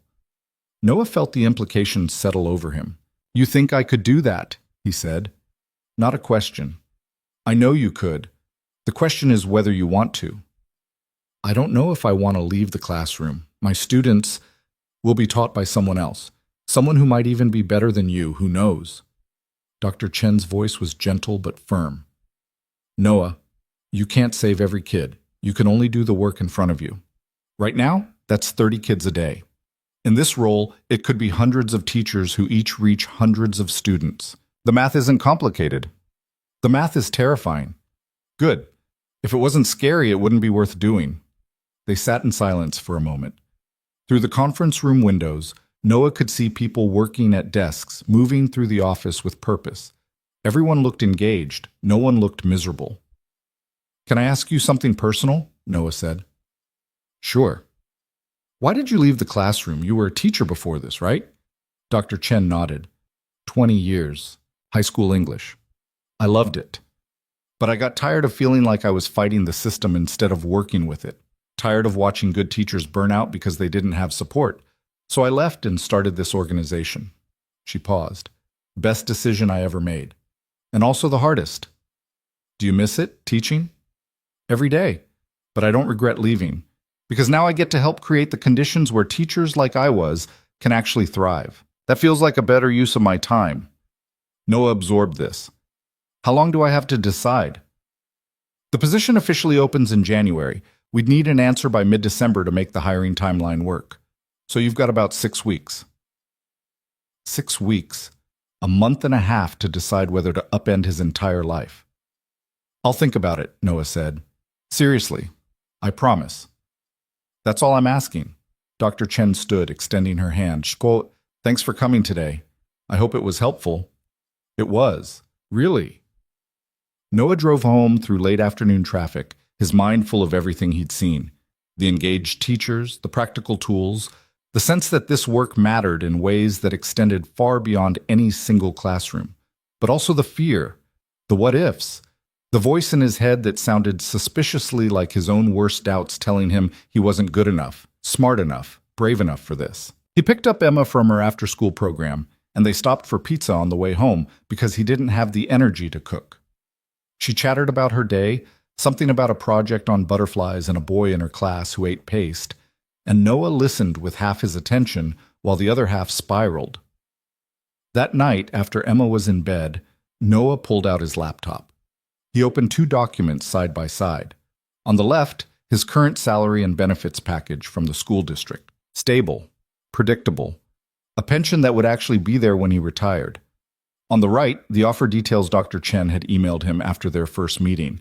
20% more in salary, full benefits, professional development budget, flexible schedule. The numbers made the decision obvious, but numbers weren't the whole story. His phone buzzed. Arya. How did it go? Noah stared at the message for a long moment before responding. Good. Confusing. Overwhelming. Want to talk about it? In person? Tomorrow? I can do lunch. There's a sandwich place near your school. Delancey's? I know it. Noon? See you then. Noah set the phone down and closed his laptop. Tomorrow he'd talk it through with Arya. Get her perspective, maybe find some clarity in the chaos. But tonight, he just needed to sit with the uncertainty. Wednesday at noon, Noah met Arya at Delancey's, a hole-in-the-wall deli 3 blocks from his school that made the best pastrami in the city. She was already there when he arrived, sitting at a corner table with 2 sandwiches and 2 sodas. I ordered for you, she said as he sat down. Pastrami on rye. If I'm wrong, I'll eat both and you can order something else. How did you know? Lucky guess, you seem like a pastrami guy. Noah picked up the sandwich, thick-cut meat piled high, mustard and pickles, and took a bite. Perfect. So, Arya said, tell me about yesterday. He did.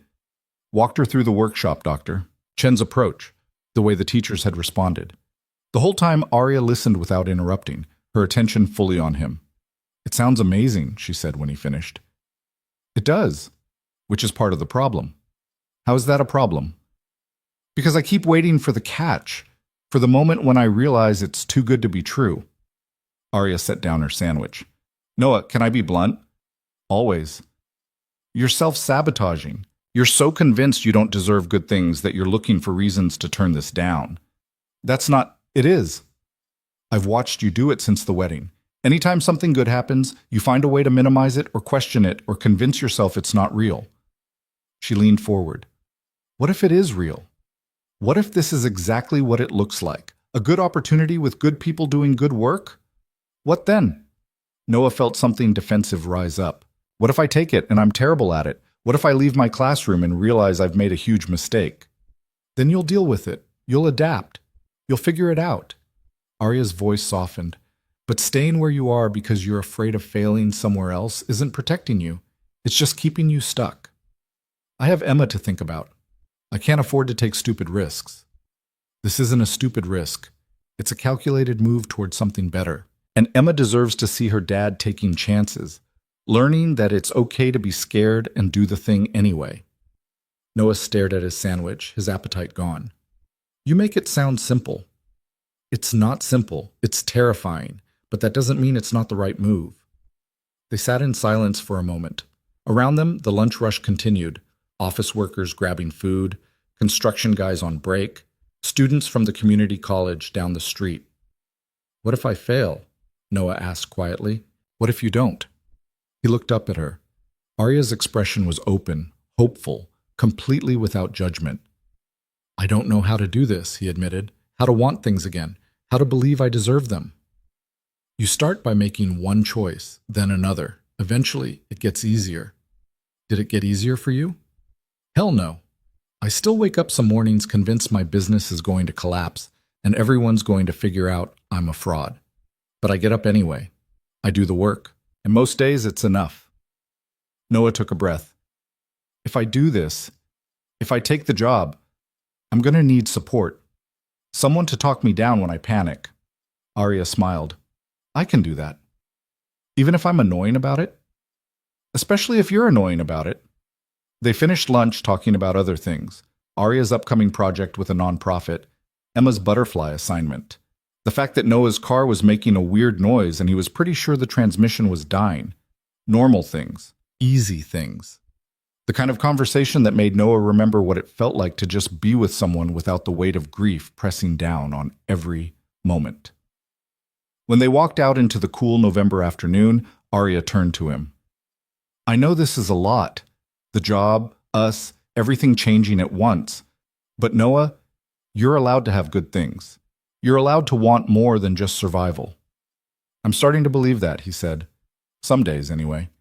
That's a start. She kissed him, quick and sweet, right there on the sidewalk in broad daylight. Call me later? Definitely. Noah watched her walk away, feeling something settle in his chest. Not certainty. He wasn't sure he'd ever feel certain about anything again, but maybe acceptance. Maybe the beginning of belief that this could work. That evening, after Emma was asleep, Noah sat at his kitchen table with a pen and paper. He drew a line down the middle, writing, stay on one side and go on the other. Under stay, he wrote, security, pension, know what I'm doing, kids who need me. Under geo, he wrote, better pay, bigger impact, growth, Arya. He stared at the two columns for a long time. The logical choice was staying, the safe choice, the one that wouldn't disrupt Emma's life or force him to learn an entirely new skill set at 32, but safe wasn't the same as good. Rachel had been right about that. Noah picked up his phone and scrolled to Dr. Chen's number. Before he could talk himself out of it, he typed out a message. I'm interested. Let's talk about next steps. He hit send before his brain could catch up. 3 minutes later, his phone rang. Dr. Chen. Noah, I'm glad you reached out. I'm terrified, he admitted, but I think that means it's the right move. Terror is a good sign. Means you're taking it seriously. He could hear the smile in her voice. We'd need to make this official. Paperwork, background checks, all the fun stuff. You'd start January 6th. That gives you time to finish the semester at your school and have the holidays with Emma. January 6th, okay. There's one more thing. Before we make the final offer, I'd like you to come in and meet the team, the people you'd be working with directly. Make sure the fit is right on both sides. When? Friday, 2 o'clock? Noah thought about his schedule. He'd have to move some things around, but he could make it work. I'll be there. They talked for another 20 minutes. Logistics, expectations, the learning curve he should expect. Dr. Chen was honest about the challenges, the travel, the pressure, the fact that he'd be the new guy learning on the fly. But she was also encouraging, reminding him that she wouldn't have offered if she didn't believe he could do it. When they hung up, Noah sat in the quiet of his kitchen, feeling like he'd just jumped off a cliff and wasn't sure if he was flying or falling. His phone buzzed. Arya, did you reach out to Dr. Chen? How did you know? Lucky guess. How do you feel? Like I might throw up. Also excited. Mostly terrified. That's perfect. Congratulations, Noah. I haven't accepted yet. Meeting the team on Friday. You're going to be great. And I'm taking you out to celebrate after. No arguments. Noah smiled despite his nerves. Deal. He got up and walked down the hall to Emma's room. She was asleep, one arm flung over her head, her face peaceful in a way that made his chest ache. I'm doing this for us, he whispered. Both of us. I hope it's the right call. She didn't answer, obviously, but Noah felt better having said it out loud. Friday afternoon, he walked into Riverside's office, feeling like he was heading to his own execution. Dr. Chen met him in the lobby with a reassuring smile. They're going to love you, she said. Just be yourself. The team was waiting in a conference room, 5 people ranging from mid-20s to late 50s. Dr. Chen made introductions. Michael, the curriculum director. Lisa, who ran professional development. James, their data analyst. Keisha, their operations manager. And Tom, who handled partnerships with school districts. They asked him questions about his teaching philosophy, about how he handled difficult students, about what he thought was broken in education and how he'd fix it. Noah answered honestly. Didn't try to impress them or pretend he had all the answers. Just told them what he believed, that every kid deserved someone who gave a damn, and that systems should support teachers instead of grinding them down. An hour in, Lisa asked him about his biggest failure in the classroom. Noah didn't hesitate. Miguel Santos, kid I mentioned to Dr. Chen. I spent 3 months thinking he was lazy before I bothered to ask what was actually going on in his life. By the time I figured it out, he'd already failed most of his classes. I got him back on track eventually, but it took way longer than it should have because I made assumptions. What did you learn from that? Lisa asked. That my job isn't just teaching physics, it's seeing the whole kid, understanding their context, and that sometimes the most important thing I can do is ask questions instead of making judgments. The room was quiet for a moment. Then Michael nodded. That's good. That's exactly the kind of thinking we need. They talked for another 30 minutes. By the end, Noah felt wrung out, but oddly hopeful. These people were smart, dedicated, and genuinely seemed to care about the work. This could be a good place to land. When the meeting wrapped up, Dr. Chen walked him out. "So?" she asked. "They're impressive. I'd be lucky to work with them." "The feeling's mutual. They all gave you a thumbs up." Noah felt relief and terror in equal measure. "So that's it? I'm in?" "If you want to be. I'll send over the official offer by Monday. You can take a few days to think about it. Talk it over with your family. But Noah?" She paused. "I really hope you say yes. I think you're going to do great things here." Outside, the November air was sharp and cold. Noah stood on the sidewalk for a moment, letting it all sink in. This was happening. This was real. His phone rang. Arya. "How did it go?" "They offered me the job. Officially." "Noah, that's amazing. Congratulations. I'm freaking out." "Of course you are. But you're still going to accept, right?" Noah took a breath. Yeah, I think I am." "Good. Because I'm taking you to dinner tonight and we're celebrating whether you like it or not." "I have to pick up Emma. Bring her. I'd love to meet her properly." That stopped Noah cold. Meeting Emma felt significant, real in a way that changed the shape of what was happening between them. "You sure?" he asked. "Completely sure, unless you're not ready for that." "No, I think I am. Let me check with her." He hung up and immediately called Mrs. Patterson, who agreed to watch Emma for a few hours tomorrow instead. Then he texted Emma's school to let them know he'd be picking her up early. At 3:30, he pulled up to the school. Emma climbed into the back seat, her backpack nearly as big as she was. "Why'd you pick me up early?" she asked. "Because we're having dinner with someone, and I wanted to talk to you about it first." "Is it Arya?" Noah glanced at her in the rearview mirror. "Yeah, how'd you know?" "You've been smiling at your phone a lot. Plus you keep wearing nice shirts to school. It's obvious." "I wear nice shirts." "No, you don't. You wear the same 3 teacher shirts, and one of them has a coffee stain." "Fair point." "So yeah," Noah said. "It's Arya. She wants to meet you, properly. Is that okay?" Emma was quiet for a moment. Then, "Do you like her? Like, actually like her?" "I do. A lot." "More than you liked Mom?" The question hit like a fist to the gut. Noah pulled over into a parking lot, killed the engine, and turned to face his daughter. "Emma, I loved your mom more than anything. She was my best friend, and nothing about meeting Arya changes that or makes it less real." "But you like Arya too." "I do. Is that okay?" Emma chewed on her bottom lip, thinking. Mom's been gone a long time. "Yeah. And you've been sad a long time." "Yeah. So I think it's okay. If you like someone else, if she makes you happy." Noah felt tears sting his eyes. "You're amazing. You know that?" "I know." Emma grinned. "Can we get ice cream after dinner?" "Absolutely." They met Arya at a casual Italian place that had red checkered tablecloths and breadsticks that came out immediately. Arya was already there, sitting at a booth near the back. She stood when they approached, and Noah could see her nervousness in the way she smoothed down her sweater. "Hi," she said. "You must be Emma. I've heard so much about you." Emma studied her with the kind of frank assessment only 8-year-olds can pull off. "You're really pretty." Arya laughed. "Thank you. So are you." They slid into the booth, Emma next to Noah, Arya across from them.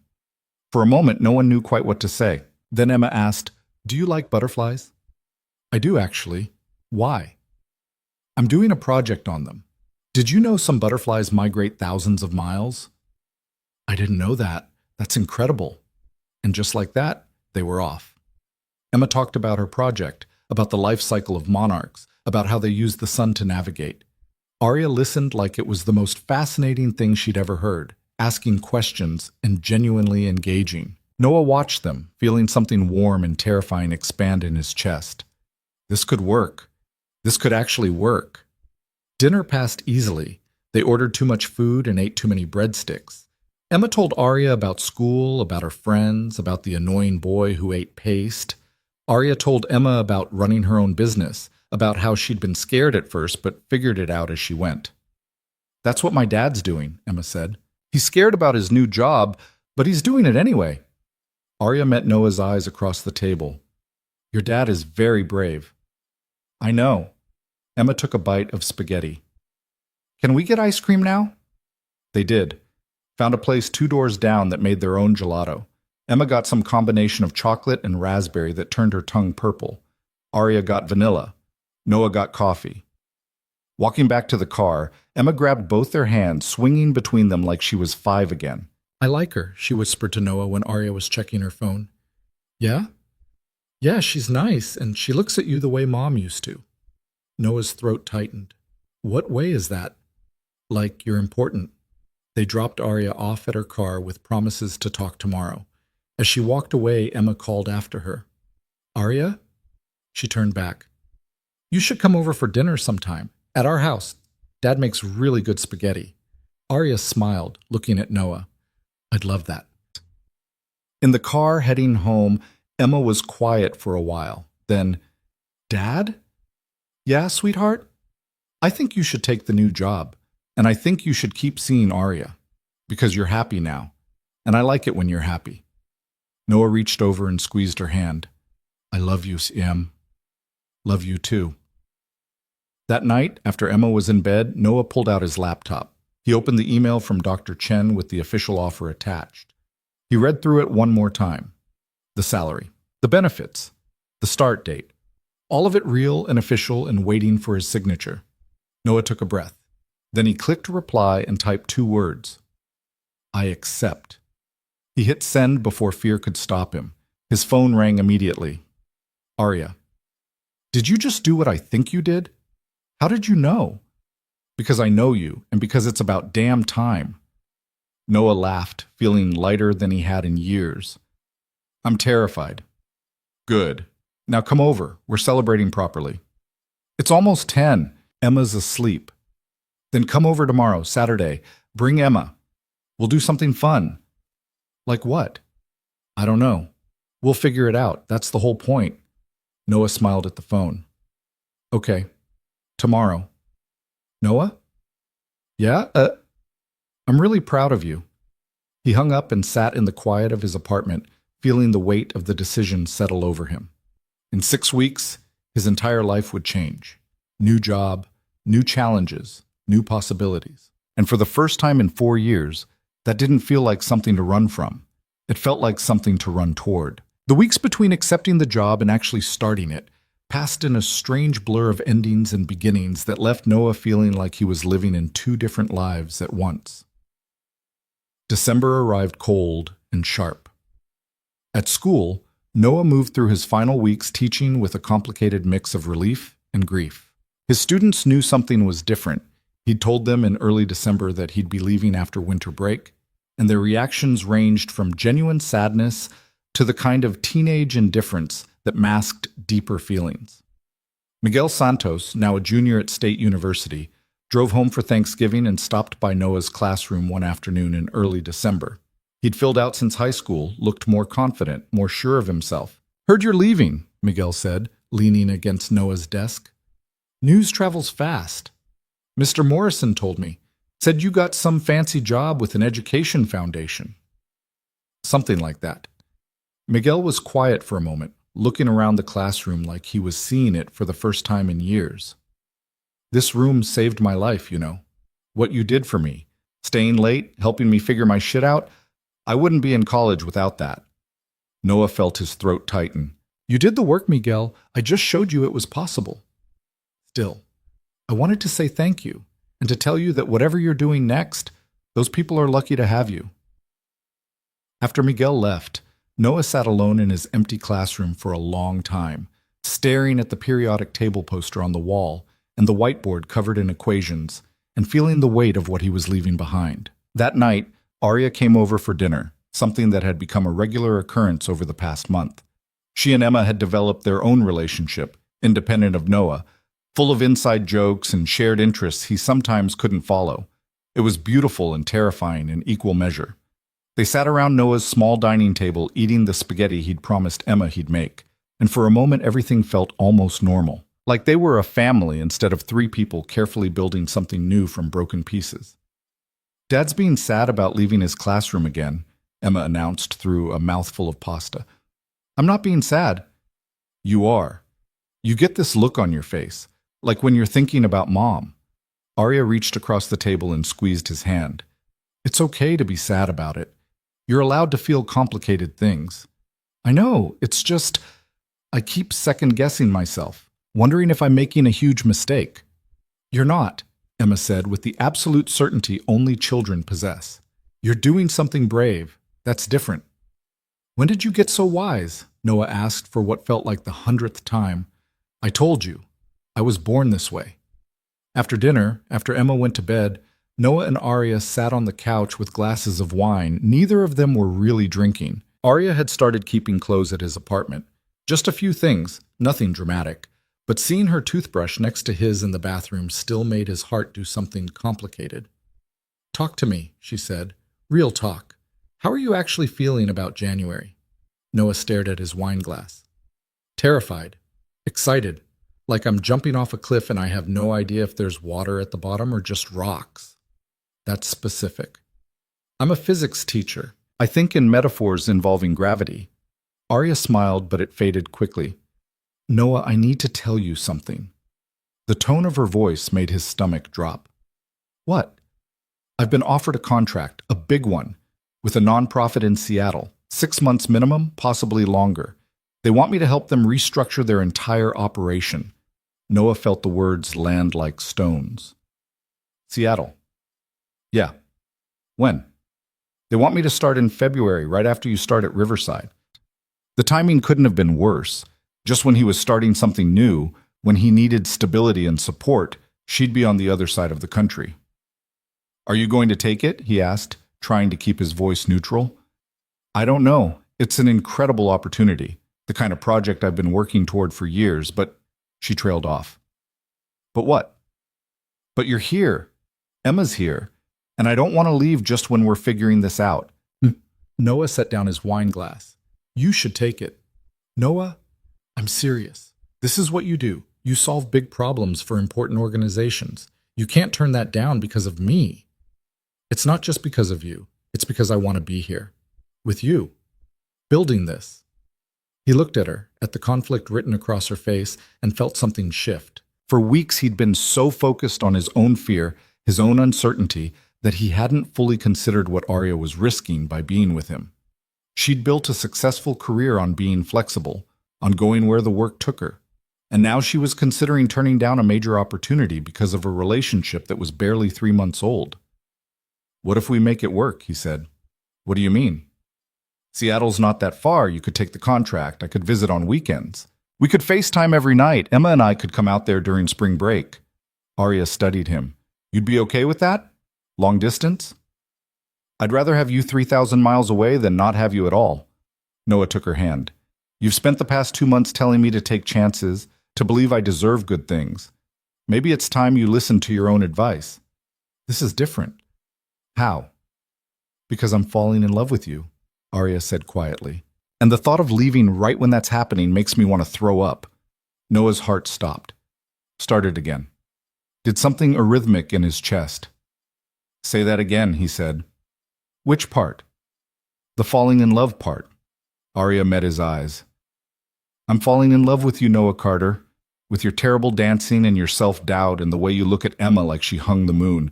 I'm falling in love with all of it. Noah kissed her, pulled her close, and kissed her like he should have at the wedding, like he should have after their first dinner, like he'd wanted to every day since. When they finally broke apart, both breathing hard, he pressed his forehead against hers. I'm falling in love with you too, he said, which is why you need to take the Seattle job, because I want you to have everything you've worked for, and I trust us enough to believe we can handle 6 months apart. You sure? Absolutely not. But I'm doing it anyway. Arya laughed, the sound breaking through the tension. Look at you, taking chances left and right. It's your fault. You're a terrible influence. The worst. They sat there on his worn couch in his modest apartment, holding each other in the kind of silence that felt full instead of empty. Outside, December cold pressed against the windows. Inside, something warm and fragile and impossibly strong was taking root. Christmas came with the kind of chaos only an 8-year-old can generate. Emma had requested exactly 3 things: a new bike, a set of art supplies, and for Arya to spend Christmas Day with them. Noah managed the first 2 easily. The third required a phone call to Arya's parents in Oregon and some diplomatic negotiation, but she agreed. Christmas morning, the 3 of them sat around Noah's small artificial tree opening presents. Emma got her bike and her art supplies and proceeded to lose her mind with excitement. Noah got a new watch from Arya that probably cost more than his car payment and a drawing from Emma that showed the 3 of them as stick figures holding hands. He had to step into the kitchen for a minute after that one, pretending he needed to check on breakfast. Arya found him there, staring out the window with tears in his eyes. "You okay?" she asked. "Yeah, just overwhelmed, I guess." "Good overwhelmed or bad overwhelmed?" "Good. Definitely good." He turned to face her. "Thank you for being here, for all of this. There's nowhere else I'd rather be." They spent the day doing nothing and everything. Watched Christmas movies, made too much food, built Emma's bike together, which required 2 YouTube tutorials and more cursing than was probably appropriate for Christmas. But by the end of the day, when Emma was exhausted and happy, and Arya was asleep on the couch with her head on Noah's shoulder, he felt something he hadn't felt in 4 years. Complete. New Year's Eve arrived with its usual mix of forced celebration and genuine reflection. Noah had never been big on New Year's. The idea of arbitrary fresh starts had always seemed like wishful thinking, but this year felt different. This year, the calendar turning actually meant something. Arya had gone to Seattle for a week to scout apartments and meet with the nonprofit's leadership team. She'd be back January 2nd, just in time to help him prepare for his first day at Riverside. In the meantime, Noah was alone with Emma and his thoughts, both of which were overwhelming in their own ways. On New Year's Eve, after Emma was asleep, Noah sat in his living room with the TV on mute, showing the countdown in Times Square. His phone buzzed with a text from Arya. "Missing you. How's your last few days of freedom?" Terrifying, also exciting. Mostly terrifying. That's becoming your catchphrase. It's an accurate representation of my mental state. You're going to be amazing. Stop doubting yourself. Easier said than done. I know. But I believe in you even when you don't believe in yourself. That counts for something. Noah smiled at the screen. It counts for everything. One more thing. I found an apartment in Seattle, month-to-month lease. Want to see pictures? She sent 3 photos. A modern 1-bedroom with big windows and hardwood floors. Not huge, but bright and clean and exactly the kind of place Arya would choose. It's perfect. When do you move in? End of January, which gives us a few more weeks before I have to leave. We'll make them count. Damn right we will. Now go to sleep. Big week ahead. Yes, ma'am. I love you, Noah. There it was again. Those 3 words that still felt new enough to make his chest tight. I love you too. January 6th arrived with gray skies and the kind of cold that went straight through your coat. Noah woke up at 5:30, even though he didn't need to be at Riverside until 9. He lay in bed staring at the ceiling, his mind running through everything that could go wrong. What if he couldn't handle the workload?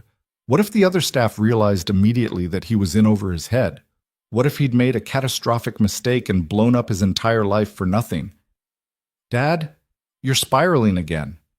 He looked over to find Emma standing in his doorway in her pajamas, looking sleepy and wise beyond her years. How did you know? Because you have that look, like you're trying to solve a math problem in your head. Can't solve this one with math. Emma padded over and climbed into bed next to him, something she hadn't done since she was 5. You're going to be great. Everyone at the new place is going to love you just like your students love you. My students don't all love me. The good ones do, and those are the ones that matter. She paused. Are you scared? Terrified. That's okay. Mom used to say that being scared means you're doing something important. Noah felt his throat close up. She said that? Yeah, when I was little and scared about starting kindergarten. She said brave people get scared too. They just don't let it stop them. He pulled his daughter close, breathing in the strawberry scent of her shampoo and wondering when she'd gotten so smart. Thank you, Em. You're welcome. Can we have pancakes for breakfast? Absolutely.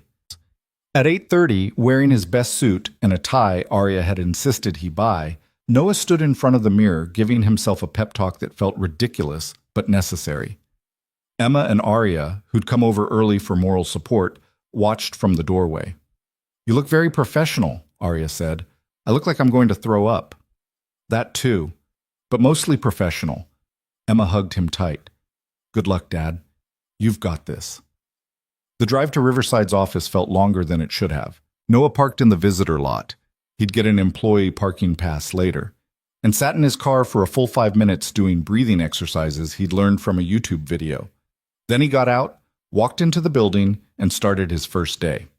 Dr. Chen met him in the lobby with a coffee and a smile. "Welcome to the team. Ready to change some lives?" "As ready as I'll ever be." She walked him through the building, introducing him to people whose names he immediately forgot. Michael from Curriculum, Lisa from Professional Development, James and his data spreadsheets, Keisha and her organized chaos, Tom and his endless phone calls with superintendents. They gave him an office, small but with a window, and a laptop and a stack of reading materials that would take months to get through. Dr. Chen spent the first 2 hours walking him through current projects, upcoming deadlines, the general rhythm of how things worked. "Don't try to learn everything at once," she advised. "Give yourself permission to be confused for a while. Ask questions. We'd rather answer the same question 10 times than have you struggle in silence." By lunch, Noah's head was spinning. He sat in the break room with a sandwich he'd packed that morning, trying to process everything he'd learned and feeling completely overwhelmed. Lisa found him there. "First day survival check. How are you holding up?" "I have no idea what I'm doing." "Perfect. That means you're paying attention." She sat down across from him. "Want some advice?" "Desperately." "Stop trying to be perfect. None of us know what we're doing half the time. We just figure it out as we go and try not to mess up too badly." "That's supposed to be reassuring?" "It's supposed to be honest. You're going to make mistakes, Noah. Everyone does. The question is whether you learn from them or let them paralyze you." It was exactly what he needed to hear. The afternoon was spent in meetings, planning sessions for upcoming workshops, discussions about curriculum development, a call with a superintendent from a district 3 states away who was considering implementing their program. Noah mostly listened, taking notes and trying to keep up. But toward the end of the day, during a meeting about teacher retention strategies, he found himself speaking up.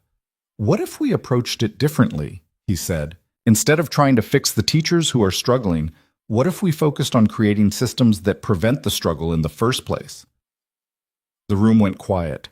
Noah immediately regretted opening his mouth. Then Dr. Chen smiled. "Keep talking." He did. Laid out an idea about proactive support structures, about catching problems before they became crises, about building community among teachers so they weren't fighting battles alone. Michael was nodding. Lisa was taking notes. Even Tom, who'd seemed half asleep, was paying attention. "That's good," Dr. Chen said when he finished. "Really good. Let's develop that further." Noah drove home that evening feeling wrung out, but oddly energized. He'd survived. More than that, he'd contributed, had an idea that people actually seemed to value. Arya and Emma were waiting at his apartment with Chinese takeout and congratulations. "How was it?" Arya asked, kissing him as he walked through the door. "Overwhelming. Terrifying. Also kinda great?" "That's my boy. Taking chances and not completely falling apart." They ate dinner together, the 3 of them, and Noah told them about his day, about the office and the meetings, and the moment when he'd shared his idea and people had actually listened. Emma beamed with pride. "See? I told you they'd love you." "One day doesn't mean much, Em. It means everything. It means you did it." Later, after Emma was in bed, Noah and Arya sat on his couch in the quiet. "I'm proud of you," Arya said. "I know this was scary, but you showed up anyway." "I learned that from you." "Nah, you had it in you all along. I just helped you remember." They sat in comfortable silence for a while. Then Arya spoke again, her voice careful. "I'm leaving for Seattle on the 28th, 2 weeks from Friday." Noah had known it was coming, but hearing the actual date made it real in a way that hurt. "That soon?" "The contract starts February 1st. I need time to settle in, get oriented." She turned to face him. but I'm coming back the first weekend of March, and you and Emma are coming out there for spring break, and we're going to FaceTime every single night. This isn't goodbye, Noah. It's just different for a while. I know, doesn't make it easier. No, it doesn't. The next 2 weeks passed too quickly. Noah settled into his routine at Riverside, slowly finding his footing. He made mistakes, sent an email to the wrong person, completely misunderstood a data set, showed up to a meeting on the wrong day, but each time his colleagues helped him course correct without judgment. He started to believe he could actually do this. Evenings were spent with Arya and Emma, the three of them cramming in as much time together as possible before Arya had to leave. They went ice skating even though none of them were particularly good at it. They had a marathon movie night where Emma fell asleep halfway through and they carried her to bed together like they'd been doing it for years. They were building something real and lasting and worth the distance that was coming. The night before Arya left for Seattle, they had dinner at her apartment, the one she'd been renting in the city and would be giving up at the end of the month. Emma was with Mrs. Patterson for the evening, giving them space to say goodbye properly. Arya made pasta that was slightly overcooked, and they opened wine that was probably too expensive for a Tuesday. They sat at her small dining table and tried to pretend this was just another dinner, not the last one they'd have for weeks. I'm going to miss this, Arya said. You, Emma, these quiet nights. We'll have them again. This is just temporary. I know, but it still sucks. Yeah, it really does. After dinner, they moved to the couch. Arya curled into his side and Noah wrapped his arms around her, breathing in the scent of her shampoo and trying to memorize the feeling of her against him. Thank you, she said after a while. For what? For not asking me to stay. For supporting me even though this is hard. You did the same for me, with Riverside. It's what people who love each other do. People who love each other, Arya repeated. I like the sound of that. Me too. She tilted her head up, kissing him slowly, and Noah lost himself in it. In her. In the certainty that whatever distance separated them, this was real enough to survive it. The next morning, Noah and Emma went to the airport to see Arya off. Emma had made her a card, construction paper and markers and glitter that had gotten everywhere, that said, "Come back soon," in wobbly letters. Arya hugged her tight. I will, I promise. And you can call me any time, okay? Even if it's just to tell me about your day. Okay. Emma's voice was small. Hey. Arya crouched down to her level. Your dad and I love each other, and I love you too. That doesn't change just because I'm in a different city. Got it? Emma nodded, tears in her eyes. Then it was Noah's turn. He held Arya close, neither of them wanting to let go. 6 months, she whispered. We can do this. I know, doesn't make it easier. Nothing worth having is easy. When did you get so wise? I've always been wise. You just didn't notice because you were busy being sad. Noah laughed despite himself, recognizing his daughter's words coming back at him. I love you. I love you too. Now let me go before I start crying and ruin my makeup. He released her, and she grabbed her carry-on and headed toward security. At the last moment, she turned back and waved.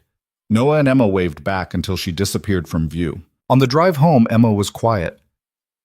You okay, sweetheart? Noah asked. I wish she didn't have to go. Me too. But she's coming back, right? Absolutely.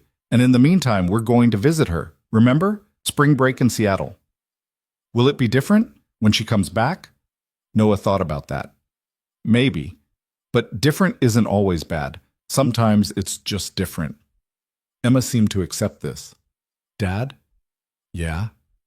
I think Mom would like Arya. I think she'd be happy you found her. Noah had to pull over, had to park on the side of the road and take a breath because the words hit him somewhere deep. You think so? I know so. Mom wanted you to be happy, and Arya makes you happy. He reached over and pulled Emma into a hug, holding his daughter and letting himself believe that maybe she was right, that Sarah, wherever she was, would want this for him, would want him to live instead of just survive. The months that followed developed their own rhythm. Noah threw himself into work at Riverside, traveling to schools across 3 states, observing classrooms, talking to teachers about their challenges and their victories. The work was hard and demanding and occasionally frustrating, but it was also deeply rewarding in ways his classroom teaching had never been. He saw the ripple effects, saw teachers implementing strategies his team had developed, saw student engagement improve, saw exhausted educators remember why they'd chosen this profession in the first place. Evenings were for Emma and for FaceTime calls with Arya that sometimes lasted hours. They'd talk about their days, about Emma's latest project, about the challenges of long distance and the countdown to spring break. "Only 3 more weeks," Arya said one night in late February. "Then you and Emma are coming out here and I'm taking a whole week off." "A whole week? Can your business survive without you?" "It better. I've been training my team to handle things. Time to see if it worked." March arrived with the first hints of spring. Noah and Emma flew to Seattle over her school break, and Arya met them at the airport with flowers for Emma and a kiss for Noah that made his toes curl. They spent the week exploring the city, Pike Place Market, and the Space Needle, and ferry rides across Puget Sound. Arya showed them her office, introduced them to her team, and Noah saw her in her element, confident and capable, and completely in control. But the best moments were the quiet ones, the 3 of them cooking dinner together in Arya's small apartment, walking along the waterfront while Emma ran ahead pointing at boats, curled up on the couch watching movies and existing in the same space. On their last night, after Emma was asleep in Arya's guest room, Noah and Arya stood on her balcony looking out at the city lights. "I don't want to go back tomorrow," Noah admitted. "I know, but you have to. Work. Emma's school. Real life." "When does your contract end?" "End of July, assuming they don't extend it." "And then?" "Then I come home. Back to the city. Back to you and Emma and whatever we're building." Noah turned to face her. "Move in with us." "What?" "When you come back. Don't get another apartment. Move in with us. It's not much. My place is way smaller than this, but it's home. And I want you there." Arya stared at him. "Noah, that's a big step." "I know. But we've been doing this long-distance thing for 2 months, and every day without you sucks. Emma misses you, I miss you, and when your contract is up, I don't want to waste any more time pretending we're not building a life together." "You're sure? Emma's okay with this?" "We talked about it. She's the one who suggested it, actually. Said you should have your own room in our apartment so you don't have to keep going back and forth." Arya laughed, tears in her eyes. "Your daughter is smarter than both of us." "So is that a yes?" "That's absolutely a yes." They kissed on her balcony under Seattle's cloudy sky, and Noah felt something settle in his chest, a certainty that this was right, that they were right. The months between March and July crawled and flew simultaneously. Noah continued to grow into his role at Riverside, taking on more responsibility and even leading some training sessions himself. Dr. Chen pulled him aside in May to tell him he was exceeding expectations, that she'd known he was the right choice. Emma finished 3rd grade with straight A's and a special recognition for her butterfly project. She talked to Arya on video chat at least 3 times a week, updating her on school drama and friend dynamics with the kind of detail usually reserved for best friends. And Arya wrapped up her contract in Seattle, successfully restructuring the nonprofit's entire operation and training their team to maintain the systems she'd built. Her client tried to extend her contract for another 6 months, offering significantly more money, but she turned them down. "I'm going home," she told them. "I have people waiting for me." July 28th, Noah and Emma picked Arya up from the airport. She had 3 suitcases and a carry-on and looked exhausted and beautiful. Emma launched herself at Arya the moment she cleared security. "You're really back. I'm really back, for good this time." They helped her move into Noah's apartment the next day. It was cramped, her belongings barely fit, and they had to get creative with storage. But it felt right, like puzzle pieces finally clicking into place. That night, the 3 of them sat around the dinner table eating pizza and talking about everything and nothing. Emma told Arya about summer camp. Arya told them about her flight and her last week in Seattle. Noah just listened, feeling grateful for this strange little family they'd assembled from broken pieces and second chances. A year later, almost to the day after they'd first met at the wedding, Noah found himself standing in another ballroom. This one was smaller than Marcus and Jennifer's venue, but no less beautiful. Soft lighting, elegant decorations, people he actually knew filling the space. It was the Riverside Initiative's annual gala, a fundraiser and celebration that Dr. Chen had somehow convinced him to help organize. He stood near the entrance in a tuxedo that actually fit. Arya had insisted on taking him to a real tailor, watching guests arrive. Emma appeared at his side in a navy blue dress, looking far too grown up for 9 years old. "This is fancy," she observed. "It is. You doing okay?" "I'm great. Can I have some of that chocolate thing they're serving?" "After dinner?" "That's what you always say." "Because it's always true." She grinned and disappeared into the crowd, probably hunting for the appetizer table. Noah felt arms wrap around him from behind. He turned to find Arya, stunning in a deep green dress that reminded him of the one she'd worn to the wedding. "You clean up nice," she said. "I had a good teacher." "How are you feeling? Nervous about the presentation?" Noah was supposed to give a brief talk later about his first year at Riverside, about the impact of their teacher development programs. Public speaking had never been his strength, but Dr. Chen had insisted. Terrified, he admitted. Also excited. Mostly terrified. That's becoming your catchphrase. It's an accurate representation of my mental state. Arya laughed, and Noah pulled her close, breathing in the familiar scent of her perfume. "Thank you," he said. "For what?" "For that dance. A year ago. For taking a chance on some random guy who didn't belong. You belong more than you knew." She looked up at him. "And for the record, I'd do it again in a heartbeat." The evening unfolded beautifully. Dinner was served, speeches were given, and when it was Noah's turn to speak, he walked to the podium with shaking hands and a racing heart.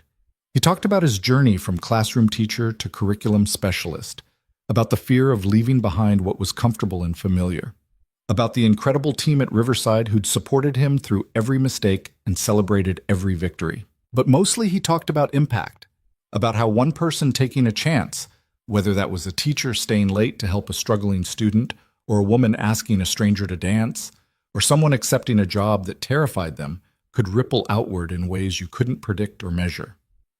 "A year ago," he said, "I was stuck, going through the motions, convinced that safety was the same as happiness.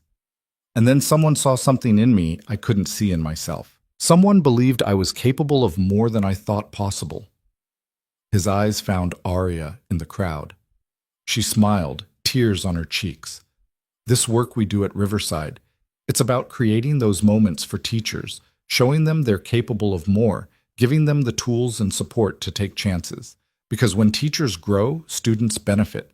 When educators feel valued and equipped, entire communities transform." The room was silent, everyone listening.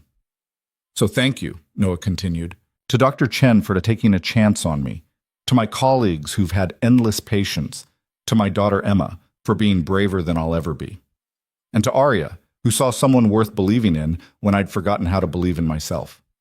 He stepped away from the podium to applause, his hands still shaking but his heart full. Later, when the formal program ended and the dancing began, Arya found him near the edge of the room. "Dance with me?" she asked. Noah smiled, remembering another ballroom, another invitation. "I'm still not very good at it." "I don't care. Dance with me anyway." They moved onto the floor, and Noah's hands found their familiar places. Left hand on her waist, right hand in hers. They swayed to music he barely heard, lost in each other and the moment. "You know what today is?" Arya asked. "The gala?" "It's exactly 1 year since the wedding. Since I walked into that ballroom and saw you sitting there looking like you'd rather be anywhere else." Noah thought about that. About the man he'd been a year ago, broken, scared, stuck in a life that felt safe but empty. About everything that had changed since. "Best decision I ever made," he said. "Accepting that dance. Best decision I ever made was asking." They moved together, more comfortable now than they'd been that first night, but still imperfect. Noah still occasionally stepped on her toes. Arya still had to guide him through the more complicated turns. But it worked. They worked. Emma appeared beside them, grabbing both their hands. "Can I dance too?" "Of course," Arya said, making room. So the three of them danced together in the middle of the ballroom, laughing and moving and being together. Noah looked at his daughter, growing up so fast it made his heart ache, and at Arya, who'd given him permission to want more than just survival, and felt something he'd thought was lost forever. Hope, joy, the bone-deep certainty that despite everything he'd lost, despite all the fear and uncertainty, life could still surprise you with its generosity. The music shifted into something slower, and Emma ran off to find the dessert table she'd been eyeing all night. Noah pulled Arya close, their bodies fitting together like they'd been designed for exactly this. "I love you," he said. "I love you too. Move in with me, officially. Let's find a bigger place, somewhere that fits all of us properly." "Noah Carter, are you asking me to take another leap of faith?" "I'm asking you to build a life with us, with me and Emma. No more halfway measures. All in." Arya pulled back slightly, studying his face. "You're sure?" "I've never been more sure of anything." "Then yes, absolutely yes." They kissed there in the middle of the dance floor, surrounded by colleagues and friends and the life Noah had built from the rubble of loss. When they broke apart, both smiling like idiots, he saw Dr. Chen watching from across the room. She raised her glass in a silent toast, approval written across her face. The evening wound down eventually. Guests filtered out. Emma fell asleep in a chair waiting for them to leave, and Noah and Arya stood in the emptying ballroom looking at what remained. "You did good tonight," Arya said. "The speech was perfect." "I was terrified." "I know, but you did it anyway. That's what matters." Noah thought about the year that had passed, about accepting the job at Riverside and surviving the learning curve, about Arya's 6 months in Seattle and the long-distance calls that had kept them connected, about Emma growing up and adjusting to having Arya in their lives with a grace that constantly amazed him. Nothing had been smooth, nothing had been perfect, but it had been real, messy and complicated, and absolutely worth every terrifying moment. "What are you thinking about?" Arya asked. "How one dance changed everything." "It wasn't just the dance, it was you being willing to take the chance." "We both took chances." "Yeah, we did." "What?" They stood there in the quiet ballroom, holding each other and watching the cleaning crew start breaking down tables. Emma stirred in her chair, and Noah went to wake her gently. "Time to go home, sweetheart." "Okay." She was half asleep, her words slurred. "Did you have fun, Dad?" "I did. Best night in a long time." "Good. You deserve to be happy." He carried her out to the car, Arya walking beside them, and drove through the quiet city streets to the apartment that would soon be too small for all of them. They'd start looking for a bigger place soon, somewhere with a room for Emma and a home office for Arya, and maybe even a small yard. But tonight, they went home to what they had. Put Emma to bed, changed into comfortable clothes, sat together on the couch that had witnessed so many conversations and confessions and quiet moments. "I'm glad you asked me to dance," Noah said into the darkness. "I'm glad you said yes," Arya replied. And there, in the small apartment that had become home, surrounded by the life they were building together one brave choice at a time, Noah Carter finally understood what it meant to not just survive, but to truly live. The dance had been the beginning, but this messy, imperfect, beautiful life with people who loved him and work that mattered and a future full of possibility. This was what happened when you stopped being afraid and started believing you deserved good things.